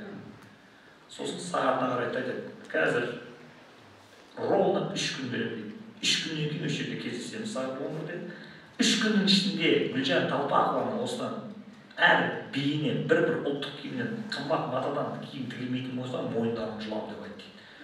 Ол кезде өзбек әлінің түкірсе жерге түспейтін кез. Кетті уақыт деп айтты. Қолынан жанна деген әйел алып бәріне отыр қолдыға деп айтты. Ол кезде білесіздер ма? ЦК-да істейтін, обкомда істейтін, хатшылардың қатындары киінетін бөлек магазин болған. Черный икра, красный икра тек солар жейтін болған. Сол ЦК-дағы первый секретарлардың қатындары киінетін базаның ішінен Волганың кіріп кетеді бар. Барақтап Волгадан түседі, қараса дәл ондай база. Ішінде бүкіл дүние жүзінің жаңағы мехі, жүні, терісі жалтырап алтын сияқты ілініп тұрған жерде маталар рулон жатыр. Бұлай әртістер көрмейді ол. Давай таңдап жерін дейді. Пәлем бай мата сатады, жүннің бәрін жинап алып, тері, түлкі дейсің ба, тымақ не, қасқыр дейсің ба, бәрін алып келеді да, тігінен тұрғызып қояды да, тігеді әне жерден киімді. Ол іштен келмес. Гүлжан Талпақованың үстіндегі советский көйлегін бәрін лақтырасыңдар дейді. Сөйтіп, мынаның көзіне жағатын краскасы, тырнағына жағатын лагы, үстіне себетін тухиі, бәрі импортный французский болмайтын болса, мойындарын жылам деп айтты. Үстіндегі халатын тапшықсын лақтырды, чемоданын көрсетті. Ана фанераны лақтырды деп айтты, мұсырға. Сүйеттағын басынан аяғына дейін французсын киіндіреді. Сүйеттағын дайындайды жібереді Москваға. Соны дайындалып, 3 ай өтті ма, августтың соңында барып бар. Через Польша, Москва, Польша, Софияға дайындық 2 апта жүреді. Болды, бәрі нормальный. Ертең сағат 9-да Қазақстанның атынан шығу керек. Гүлжан Талпақова билеу керек. Билейін деп жатса, түнгі сағат 12-де дук деп есігін бір ұрады. Тұрса, Шатунова деген апамыз келіп тұр, артында ала шапан киіп алған сарттар, Өзбекстан. Не? Оказывается, сенің ертең билейтін инструментің дойра деген өзбекский екен ғой, оны өзбектер билейді, өзбекский инструмент. Қазақтар ритмді билей алмайды ғой. Сондықтан жаным айналайын, келгеніңе рахмет, ниетіңе рахмет. Ертең жарысқа сен шықпайсың, Өзбекстаннан келген бәленбай билейді. Қалай 3 ай болды дайындыққа, не істесең осы тақырып бес жауап. Бұл сылқ етіп отырады да, еңіреп жылайды ана жерде. Сол кезде бөлмесінде жатқан, қасындағы жатқан қыз, Молдовадан келген 20 жасар подружкасы, одеялын бір тебеді да, тағы свет жақ дейді. Неғып осы? Маған билемейсің деп айтты. Кім айтты? Пәленше. Оттай береді олар. Атаманың кім сені ертіп келген? Өзбек әлі жайын тұрып кеттік, соған барамыз. Орнына тұрғызып та үстіндегі пижамасымен төсекке ұйықтайды. Аяғының сахнаға шыққанда билейтін ақ етікті ою салып киіп алып, түнгі сағат 12:30-да жаңағы секретарлар несінің зданиясына бар. Оны 4-ші қабатта көтеріледі. Жаңағы Молдаванка бар ғой, 20 жасар. Дуп есікті ұрып отыр ана жерде. Есікті ашса, Жәнібек ұйықтап қалған. Неғып жүрсіңдер түнгі сағат 1-дің кезінде? Маған билемейсің деп айтты Гүлжанға. Кім айтты? Пәленше айтты. Не деді? Солай қазір көрсетемін оған. ВЛКС-ның бірінші секретары Тежельниковтың бөлмесіне барады да, Евгений, аш есікті деп айтты. Ана сенің иттерін тағып бастады әңгіме. Сонымен ішіне кіреді да, телефонмен ана сындырып бытысын шығарып шатуына басында отыр. Сөйтіп, ертең осыдан Гүлжан Талпақова билемейтін болса, қазақтың киімімен. Оны айтпады деме, мен Софияда пресс-конференция бергенде бүкіл дүниежүзілік журналистерін жинап алғанда, маған күн көрмей жатыр деп айтамын. Керек па саған сол? Байғұс шатуына бұтына жіберіп қойып жатыр дейді. Ойбай, қойдым, болды, билей берсін дейді. Сонымен шығады да, подружкама Молдаванкаға айтты. Болды, барыңдар да ұйықтай беріңдер, мен Гүлжанға ертең иномарка жіберемін. Стоматологтың ішінде өтіп ұйықтаңдар деп айтты. Сонымен екеуміз қайттық дейді. Сонымен келеді ұйықтай алмайды, азанға қараса, дәм Мерседес келіп тоқтайды ана жерге. Міне содан Гүлжан азанда шығаттағаны әкесін танытып та билейді, билегенді түбін түсіреді. Содан қиратып гала концертке бармай ма? Гала концертте Гүлжан Талпақова шығады деген кезде, салғы шыққан кезде бүкіл зал Гүлжан деп қол шапалақтап жетекпілеп отыр дейді. Мынау сөз. Сөйтсе Өзбек әлі барғанда Софияда жүрген депутаттар бар ма? Сауыншы, жылқышы, 100-ойдан 130 қозғалған, қырғыз, кім бар, Дагестан, қазір сөз өтетін кім бар? Соның бәрін жинап әкеліп салып тұрады да, қазір менің қызым шыққан кезде Қазақстаннан ысқырып жетек білсіндер дейді. Содан бұлардың ойбайлатып қояды. Содан Гүлжан бүкіл дүниежүзінің адамдарының арасынан тұрады да, мен саған екінші орынды алып алады да, бұл кімсің пәленше болып келмей ма? Оны Огонек деген сөзге шығады, журналист сыртына шығарып тастайды. Сол шыққаннан дейді, билегеннен билеп кеттім. Мені Союз концертке алады Средний Азиядан. Солар мен 30 жыл бойына Орта Азиядан шетелге шығып, қазақ билейді. Жалғыз адам болып билейді ана жерде. Содан қиратқаннан қират отырып, 81 жылы Нью-Йоркте бірақ шығып, сөйтіп Американың 26 штатына барып билейді. Бүкіл Америка шулайды. Бүкіл радио, телевидение, билбордтың бәрі Гүлжан Талпақованы сурет басып кетеді, басына тымақ киіп алған. Осы ертең оны Қостанайда көрсеткен осы сурет, неге көрсете алмайды екен. Содан ақырында Нью-Йорк қаласының полиция департаментінің шефін қонаққа шақырады. Сізді үйімізге қонаққа шақырып сөйлессек бола ма деп. Сөйтіп Гүлжанды қонаққа шақырады. Сол кезде Жапонияның Америкадағы елшісі Қонаевқа телефон соғып айтады, кімді жібергенсің мына Америкаға, не болды? Бүкіл Америка сенің ана басында тымағы бар билейтін қызың сурет басып кетті ме жерге? Азаннан кешке телевизорда осы сен Гүлжан Талпақова жүр. Содан Қонай естиді бұны. Содан 81 жылы Америкадан келген кезінде сразу Қонаевтың бөлім кабинетіне кіргізеді тағын. Естіп отырмын, Америкадан шулап келіп отыр екенсің, осылай. Мынау саған 1000 рубль премия, мынау саған Панфилов Гоголь көшесінен 135 квадрат паркетінің 4 бөлмелі квартира. Так, мынау саған Байкен Әшімов деген көкем мінгізген черный Волга. Одан бөлек саған қазақ СССР халық әртісі деген атақ. Бұл бар дейді. Содан бұл дүниені шайқайды. Сөйтіп маған айтып отыр еді Атырауда. Сен сенесің ба Санжар дейді. Мен сол атақпен дейді, қол жеткізілген нәрсем алмады дейді. Өте бақытты өмір сүрдім. Осы бүкіл жасаған жұмысының бәрі ең бірінші Өзбек әлі Жәнібек ашық немен қарыздардың дейді, мен бағымда шыққан сөз алып барған. Екіншісі, сол түні мені қолымнан білегімнен ұстап, жетектеп, дедектетіп алып барған Молдаванка подружкама әлі күнге дейін қарыздармын. Ол кейін атақты әнші София Ротару болып қойған. Көрдіңіз бе, София Ротарумен бірге жатқан. Содан енді София Ротарумен араласып тұрасыз ба десем, Алматыға 2 рет келген кезде үйге шақырып 2 рет ет асып берген мен оған дейді. Ол жерде Молдоваға 1 рет барған кезде шешесі үйіне шақырып тамақ берген дейді ғой. Көрдіңіз ба? Сөйтсе Гүлжан Талпақова деген Зафира Атардың жан подружкасы екен. Сондай оқиғалар болған. Мен уақытым ровно 1 сағат 10 минутта сөйлеп бітірдім. Енді аралап 1-2 сұрақтарыңыз болса қоясыздар. Жоқ, сұрақ жоқ, әңгімеге тойдық дейтін болсаңыздар, кітап аласыздар да, 1-2 фото түсіресіздер, мені Қостанайға қайтарасыздар. Мен ертең 11-де 2 жиыным бар тағы. Содан біз енді ұйықтаймыз деп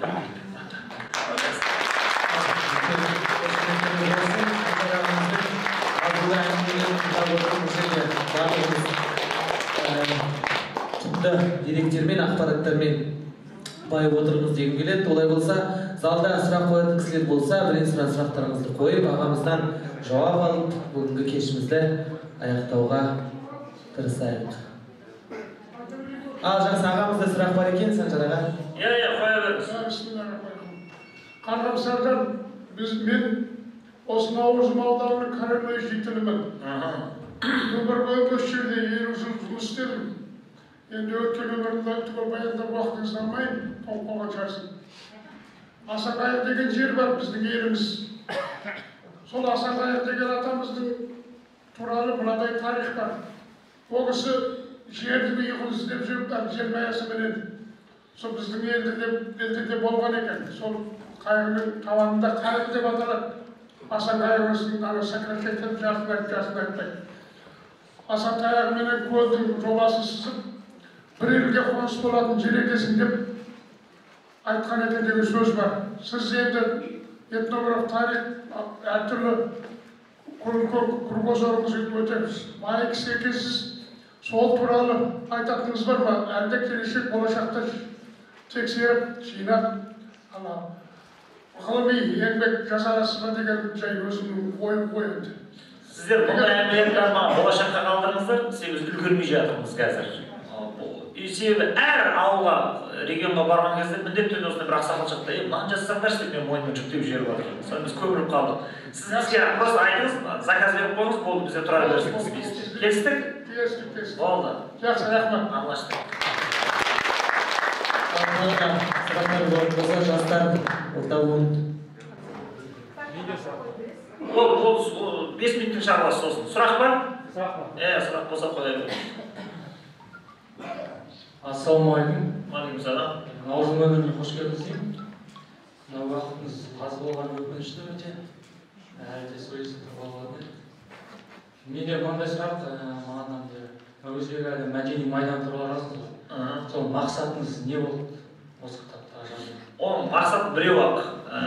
Мынау Ресей империясы Кенесары өлгеннен кейін мына қазақтарды өзінің мәдениетінен, руханиятынан айыру үшін айттым ғой, жаңағы Главное управление по делам печати дегенді құрып алғаннан Смирнов деген бір шовинист келді, ол Қазанда отырады, сөйтіп қазақтардың қанын ішкен.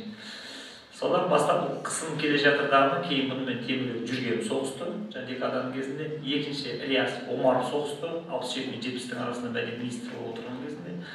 Кейіннен ол 70-ші жылы Ильяс Омаров ауырып қайтыс болғаннан кейін қазақ мәдениеті үшін соғысатын өзі майданда бір адам болған. Ол өзбек елі және бұл бір өзі айқасаттарының сол 98 өмірлер өткенге дейін қолдан келген бәрін жазып қалдырды. Енді қазір қуыс кеуде жайында айттық бағана. Бұл жалпы 21-ші ғасырдағы адамдардың дерті деп.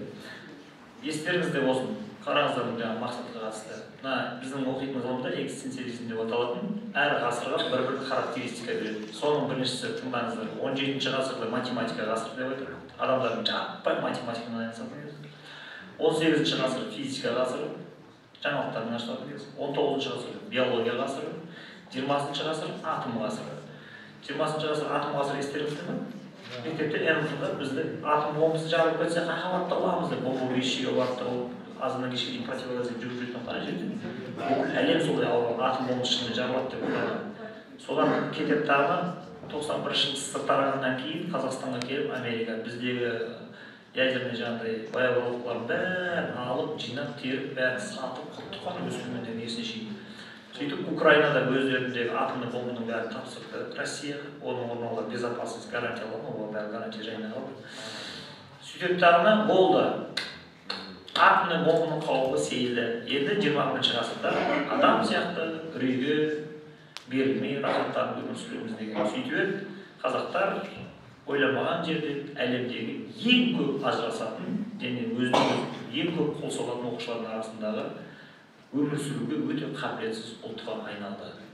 Оның негізгі себебі өзінің мәдениетінен, өзінің мәдени құндылықтарынан ажырап қалған. Себебі соңғы 25 жылда Қазақстан бірде-бір ес-түссіз мәдениет министріне жаралған. Келгендердің бәрі алғанда 2008 жылдан бастап мынау Темірбек Жүргеновтерді қалай мысалы Күләш Байсейітованы шығарды, Манарбекті кімді Ержановты шығарды, алып барып ана жаққа Шара Жиенқұлованы шығарды. Сөйтіп өзіміздегі таланттарды шығарып сол халықтың духын көтерсе, 2008 жылдан бастап Қазақстанға даже әншілік дәуірі 90-шы жылдар, 60-шы жылдар өтіп кеткен Пол Маккартниді, Уитни Хьюстонды, Нана, Пана, Бәле-шілбәлелер шақыраттарына мен сіздерге айтайын. Уитни Хьюстонды 2008 жыл шақырды ғой, қазақтарға мен сендерге мәдени өнім керек қой, мына тыңдаңдар деп. Оның біріншіден дауысы отырып қалған атам заманда. Хриптің жерде Петушевкардың даусында. Екіншіден ол ішуді қатырып, наркоманка 2015 жыл передозировканы көріп қалған адам.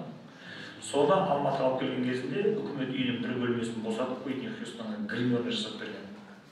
Сосын Астананы аралайтын кезінде алдына бір сопровождение алып жүруге ГАИ берген, қасына личный охрана берген.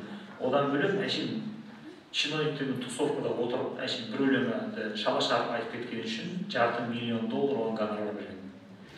Міне осындай кесірінен жаңағыдай қазақ халқы өзінің несінен ажырап, ең соңы бұның қазақтардың мәдени майданда полностью толық жеңіліп, ең жабайы, ең түк көрмеген халыққа айналып кетті ұрпақ. Оның дәлелін айтайын ба сіздерге? 2021-ден бастап Қазақстан уже Астана мен Алматыда наурыз тойлау просто невозможно. Не үшін? Көшеге тамақты жайып, баяғыдай көрсететін дымы жоқ.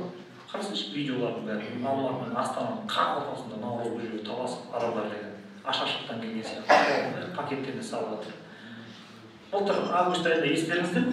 Астанадан Тәжікстанның экспедициясы болған кезде аналар нелерін көрмелерін жайған кезінде Астананың халқы барлығы алма жүзімді таптап бәрі пакеттеріне салып алып, орта жатқан қарбыздың бәрін қойындарына қыстырып алып, стенаға іліп қойған тәжіктердің әдемі тарелкаларын бәрін жұлып алып қойындарына салып әкетіп қойған.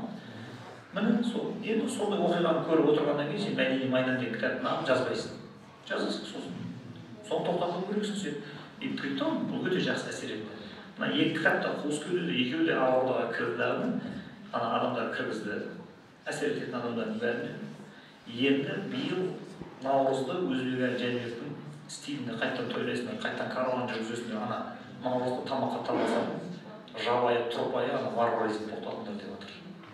Міне кітап өзінің мүддесін жеп орындады. Көрдіңіздер ме? Болды.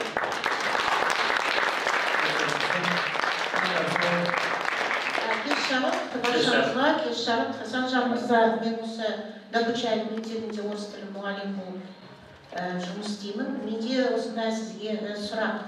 Соңғы уақытта әлеуметтік желіде мынау телеарна барысында біз деген махр, қалыңмал деген тақырыптарға арналған көптеген бағдарламаны көреміз. Менің сұрағым осы тәрбие жүйесінде отбасыда әке шешесі қызымен осы салада жұмыс істеу керек пе негізі? Дұрыс па, дұрыс емес пе? Біздің менталитетке жата ма, жатпай ма? Екі менталитет бар ғой, солтүстік пен оңтүстік, сіз оны білесіз, біз оны көріп жүрміз да. Қаншалықты ол дұрыс? Махр айтасыз ба? Махр қалыңмал. Енді ол қалыңмал, махр дегеннің бәрі меніңше ол бір тоқтап қалған зат еді негізінде. Бұның 7 айдың қызына үйлендім. Бұл кезде мысалы ол нәрсе жоқты. Мысалы мода келеді, некеңді қиямыз дейді, бұл куәлер келеді, анау келеді. Әй сен махр дейді, әйелің не ол махр, қымбат зат айтты, ол шарт түрде бірдеңені айтты, болды ма айтты дейді, некелерін дейді, болды, осы бақытты болды дейді, шығарып салады. Енді бұның бәрі сіз соңғы 25 жылда қоғамды шайқаудың жалпы қазақтарды қараңғылықта ұстап отырудың бірі қолдан жасалынған діни пропаганданы әдейі айдатып отырады осылайша. Сондықтан ол Шымкентіңізде де жоқ бұл мен үйленген кезде. Сол махр сұрап бірдеңе бұл қалыңмал анау деп мен мысалы қайын жұртыма үйленген кезде бір тиын да берген жоқ. Өтірікті оның бәрі. Кейін екі жақ келіседі дағы шамасына қарап мынандай шартты түрде ақша алып барайық, сен иә дей сал дейді дағы сөйтіп үйленіп кете береді. Сондықтан Бұнымен сіздің сұрағыңызбен айналысатын Қазақстанның идеологиясын басқарып отырған Ерлан Қарин айналысады. Бірақ бұл тоқтайды деп ойлаймын. Себебі кеше ғана парламентте тұрған депутаттардың ішінде 4-еу ме 5-еу ме алып барып, мына жақтан молдалардың бәрі шақырып мүфтияттар. Сөйтіп бас мүфтидің бәрін отырғызып қойды да, сендер мына мәселені сіздің мәселеңіз. Мына беспредел тоқтатыңдар, ана қол астында уағызшыларға айтыңдар, мына елдің миын аталарға тоқтатсын. Немене бәле анау деп ана депутаттар ана қысты. Олар біз түсіндік, бізді тоқтата алмаймыз, ана жерде тесіп кетіп жатыр деп жатыр. Сөйтіп соңғы 2 жылдың ішінде мүфтият уже халықты даналыққа үндейтін, насихаттайтын кітаптарды жаппай шығарып отыр. Соңғы 1 жылда шығарған кітаптар өте сапалы қазір. Сондықтан 1-2 жыл сәл шыдасаңыз, мына кітаптармен қаруланып, соны орны керек. Еш уайымдамаңыз. Ата ол мақыр деген қолдан жасалған дүние. Рахмет сізге. Жақсы, рахмет. Есеп ұстазымызға микрофон берсеңіздер, бізде сауал қойылайын деп жатыр екен. Ассалаумағалейкум, Сержан аға. Қош келдіңіз біздің ауылымызға. Мен енді осы ауданның бас имамы боламын. Енді өзіңізбен бұлай 100-100 бір шет кездескенімен YouTube арнасынан көптеген сұхбаттарыңызды әсіресе аңыз діни нелеріңізді бәрін біз енді естіп біліп жүрміз. Көп мәселесіне біз келіспейміз, оны өзіңіз білесіз. Енді мына жерде маған бірінші құлыс күйде туралы өте көп айттыңыз. Біз ол мәселеңізді құптаймыз, себебі қазір аутизм деген нәрсе көп. Сол құлыс күйден ол бір несі ғой, ауру ғой. Көп жастар сол жаңағы интернет дейді, басқа дейді. Болашаққа не мақсат жоқ, не білім жоқ. Сол себептен сол аутизм сол құлыс күйде ауру деп ойлаймын. Жалпы ол мәселеде айтуыңыз дұрыс. Енді одан кейін айтайын деген нәрсем, қазақта мынандай бір сөз бар. Тарихты аңыз ортақ дейді қазақ. Аңыз деген нәрсе, оның бір дәлелі жоқ. Ислам діні не үшін бізге ислам болып келді, өзгеріс келді. Себебі исламда кез келген нәрсе ол дәлелімен келеді. Өзінің Құран аяты болсын, пайғамбардың сөзі болсын, анау айтты екен, мынау айтты екен деген нәрсе исламда жоқ. Бәрі пафак дейді ғой. Енді сіздің көптеген пайғамбарымыздың мұғжизасы болсын, жаңағы нан мәселесі болсын, көп айтып жатқан әңгімелеріңіз қисса былайша айтқанда. Рас қой? Оның бір дәлелі жоқ. Құранда былай айтылған, пәленше кітапта былай жазылған деп сіз оны бір бетімен несімен келтіре алмайсыз. Ал енді жаңада мысалы махр мәселесін айтып отырсыз, жоқ деп. Ол махр деген ислам болғаннан бастап бар. Махр деген, оны жоққа шығаруға болмайды. Оны ата-бабамыз әйеліне махр бермеген деп те айтуға болмайды. Ал махр бермесе неке қиылмайды. Біз алдымызға келсе, махр сұрайсыз ба деп. Еркек махр берейін десе неке қиылмайды ол. Не үшін? Өйткені махр не үшін береді? Мысалы қазір анау үй сұрап жатыр, көлік сұрап жатыр, соған қарап, қыздардың қанағатсыздығына қарап, махрды жоққа шығаруға болмайды. Махрды не үшін береді? Яғни, ертең еркегі бір соғысқа кетіп қалса, бала шағамды асыраймын, солардың нәпақасын табамын деп сапарлатып кейін келмей қалса, жоғалып кетсе, сол еркеге келгенше әлгі берілген махрды, алтын болсын, жібек болсын, соны сатып, күйеуі келгенше жан бағу үшін біреуден есігін қағып, сағалап, нан сұрамас үшін берілген дүние махр деген. Ал енді қазір үй сұрап жатыр, көлік сұрап жатыр, ақша сұрап жатыр, ол әлгі қыздың қанағатсыздығы ғой. Қыздардың қанағатсыздығына қарап, махрды жоққа шығаруға болмайды. Жақсы,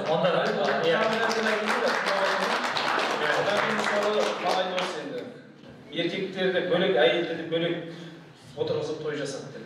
Мысалы біздің ауылдың ақсақалдары отыр. Біз қайтқан жерге барғанда, қонақасында отырғанда әйелдердің келіп стол жаюына, табақты әкелуіне біз қарсымыз. Оған қазақ халқы қарсы. Не үшін? Еркектердің алдына келіп әйелдің еңкеуі, ұлын тоңқайы көрсе емес. Түсінесіз бе? Ал еркек пен әйел бірге жүрсін деген нәрсе қазір интернетте көріп жатыр. Еркегі бар, әйел бар, шалы өзінің қызымен бірге билеп жатыр. Жамбасына отырғызып ойына келген істеп жатыр. Мысалы, ал енді сіз айтып отырған Өзбекстанның өзі заманында еркектердің де әйелдердің де автобусы бөлек болған. Ол әйелдердің құқығын шектеу емес. Керісінше ислам әйелдердің құқығын көтерген. Ислам келгенге дейін әйелдердің қадірі болмаған. Егер біреудің әйелі қызы санатын болса, сол қызы тірілей көрмейтін болған. Ислам келді, еркек пен әйелдің құқығын бірдейлестірді. Бірақ біздің қазақ айтады, қандай құқығы бірдей болса да қазақ айтады, әйел әрқашанда еркектен бір саты төмен дейді. Оны кез келген әйел білу керек. Еркекпен менің әйелім бір, еркек істеген жұмысты мен де істеремін, оның тапқан ақшасын мен де табамын деп, қазір еркегімен бірге сондай еркектер бір саты өзінің төмен екенін білмегеннен кейін қоғамда ажырасу көп.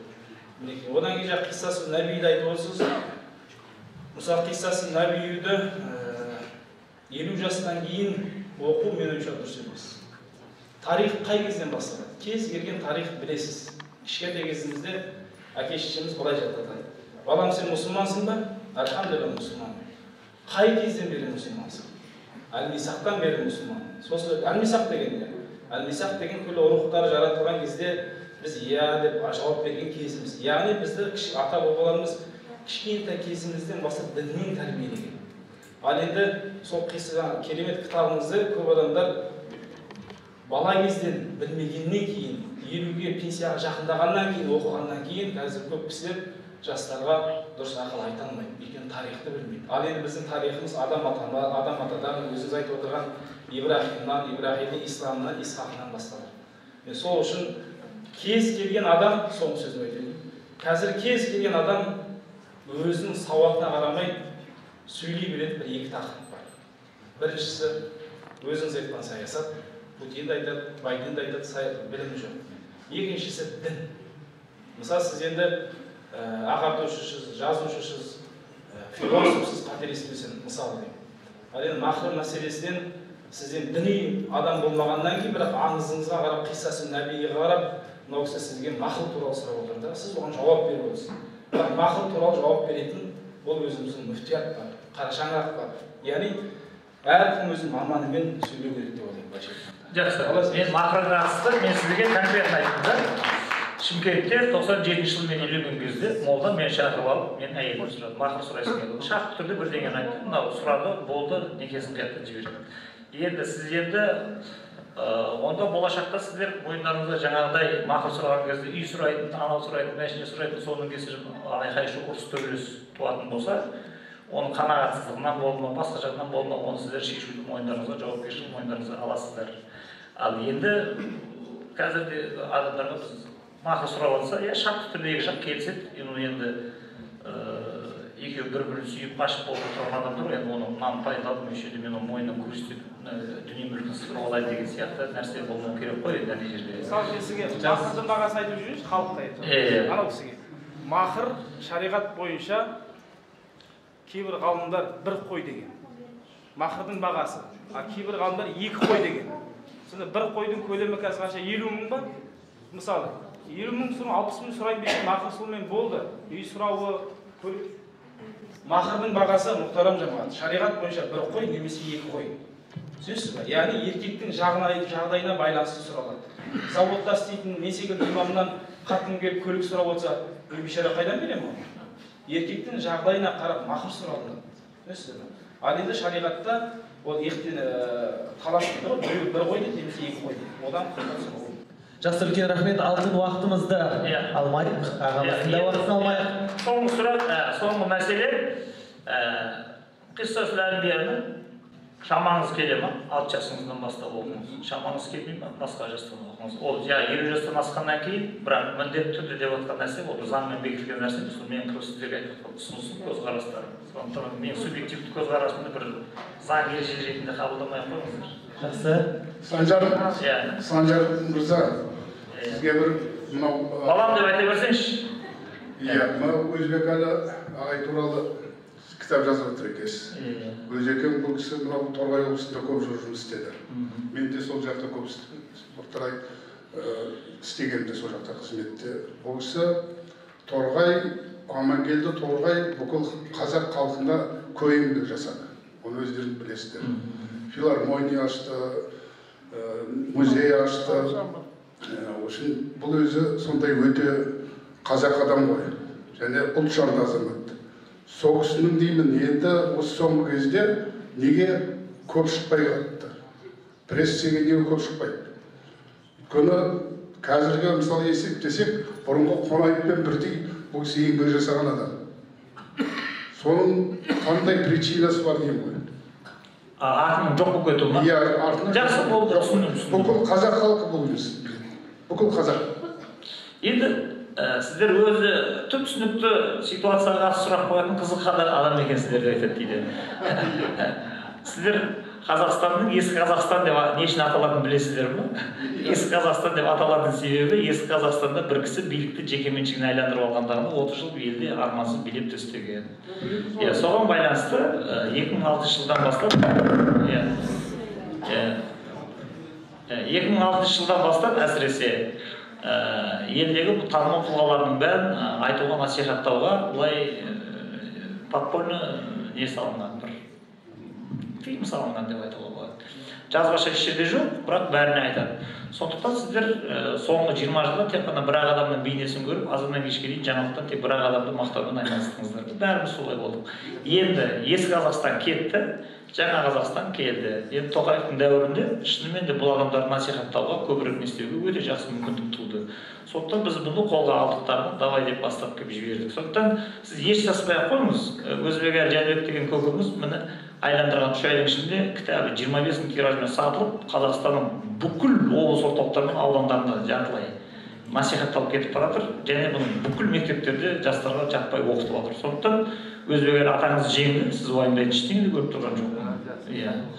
Үлкен рахмет сауалыңыз. Олай болса, бүгінгі жиынымыздың түйін ретінде сіздер үшін бір керемет ән шашуды қабыл алыңыздар.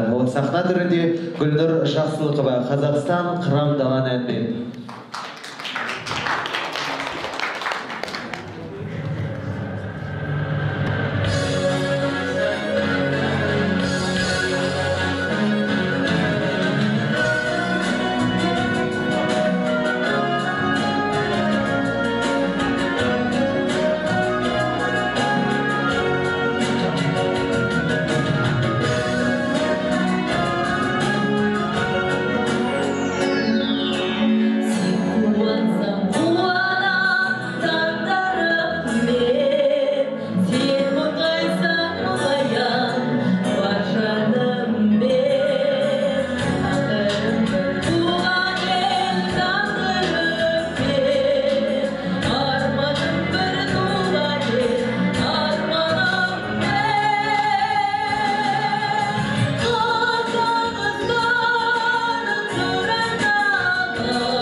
Жақсылықова, олай болса, Құрметті Санжар мырза, сізге дайындаған шамалы сый сыйапатымыз бар еді. Соны табыстауға рұқсат етіңіз. Мадио мырза, сізді сый сыйапат табыстау үшін сахна төріне шақырамыз.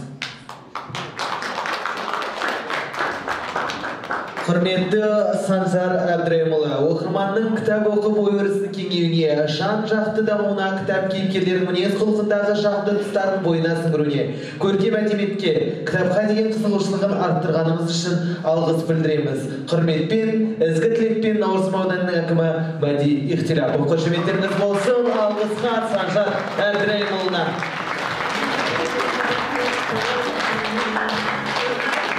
Тағы бұл шабалақтарымыз болсын, керемет осындай кешіші.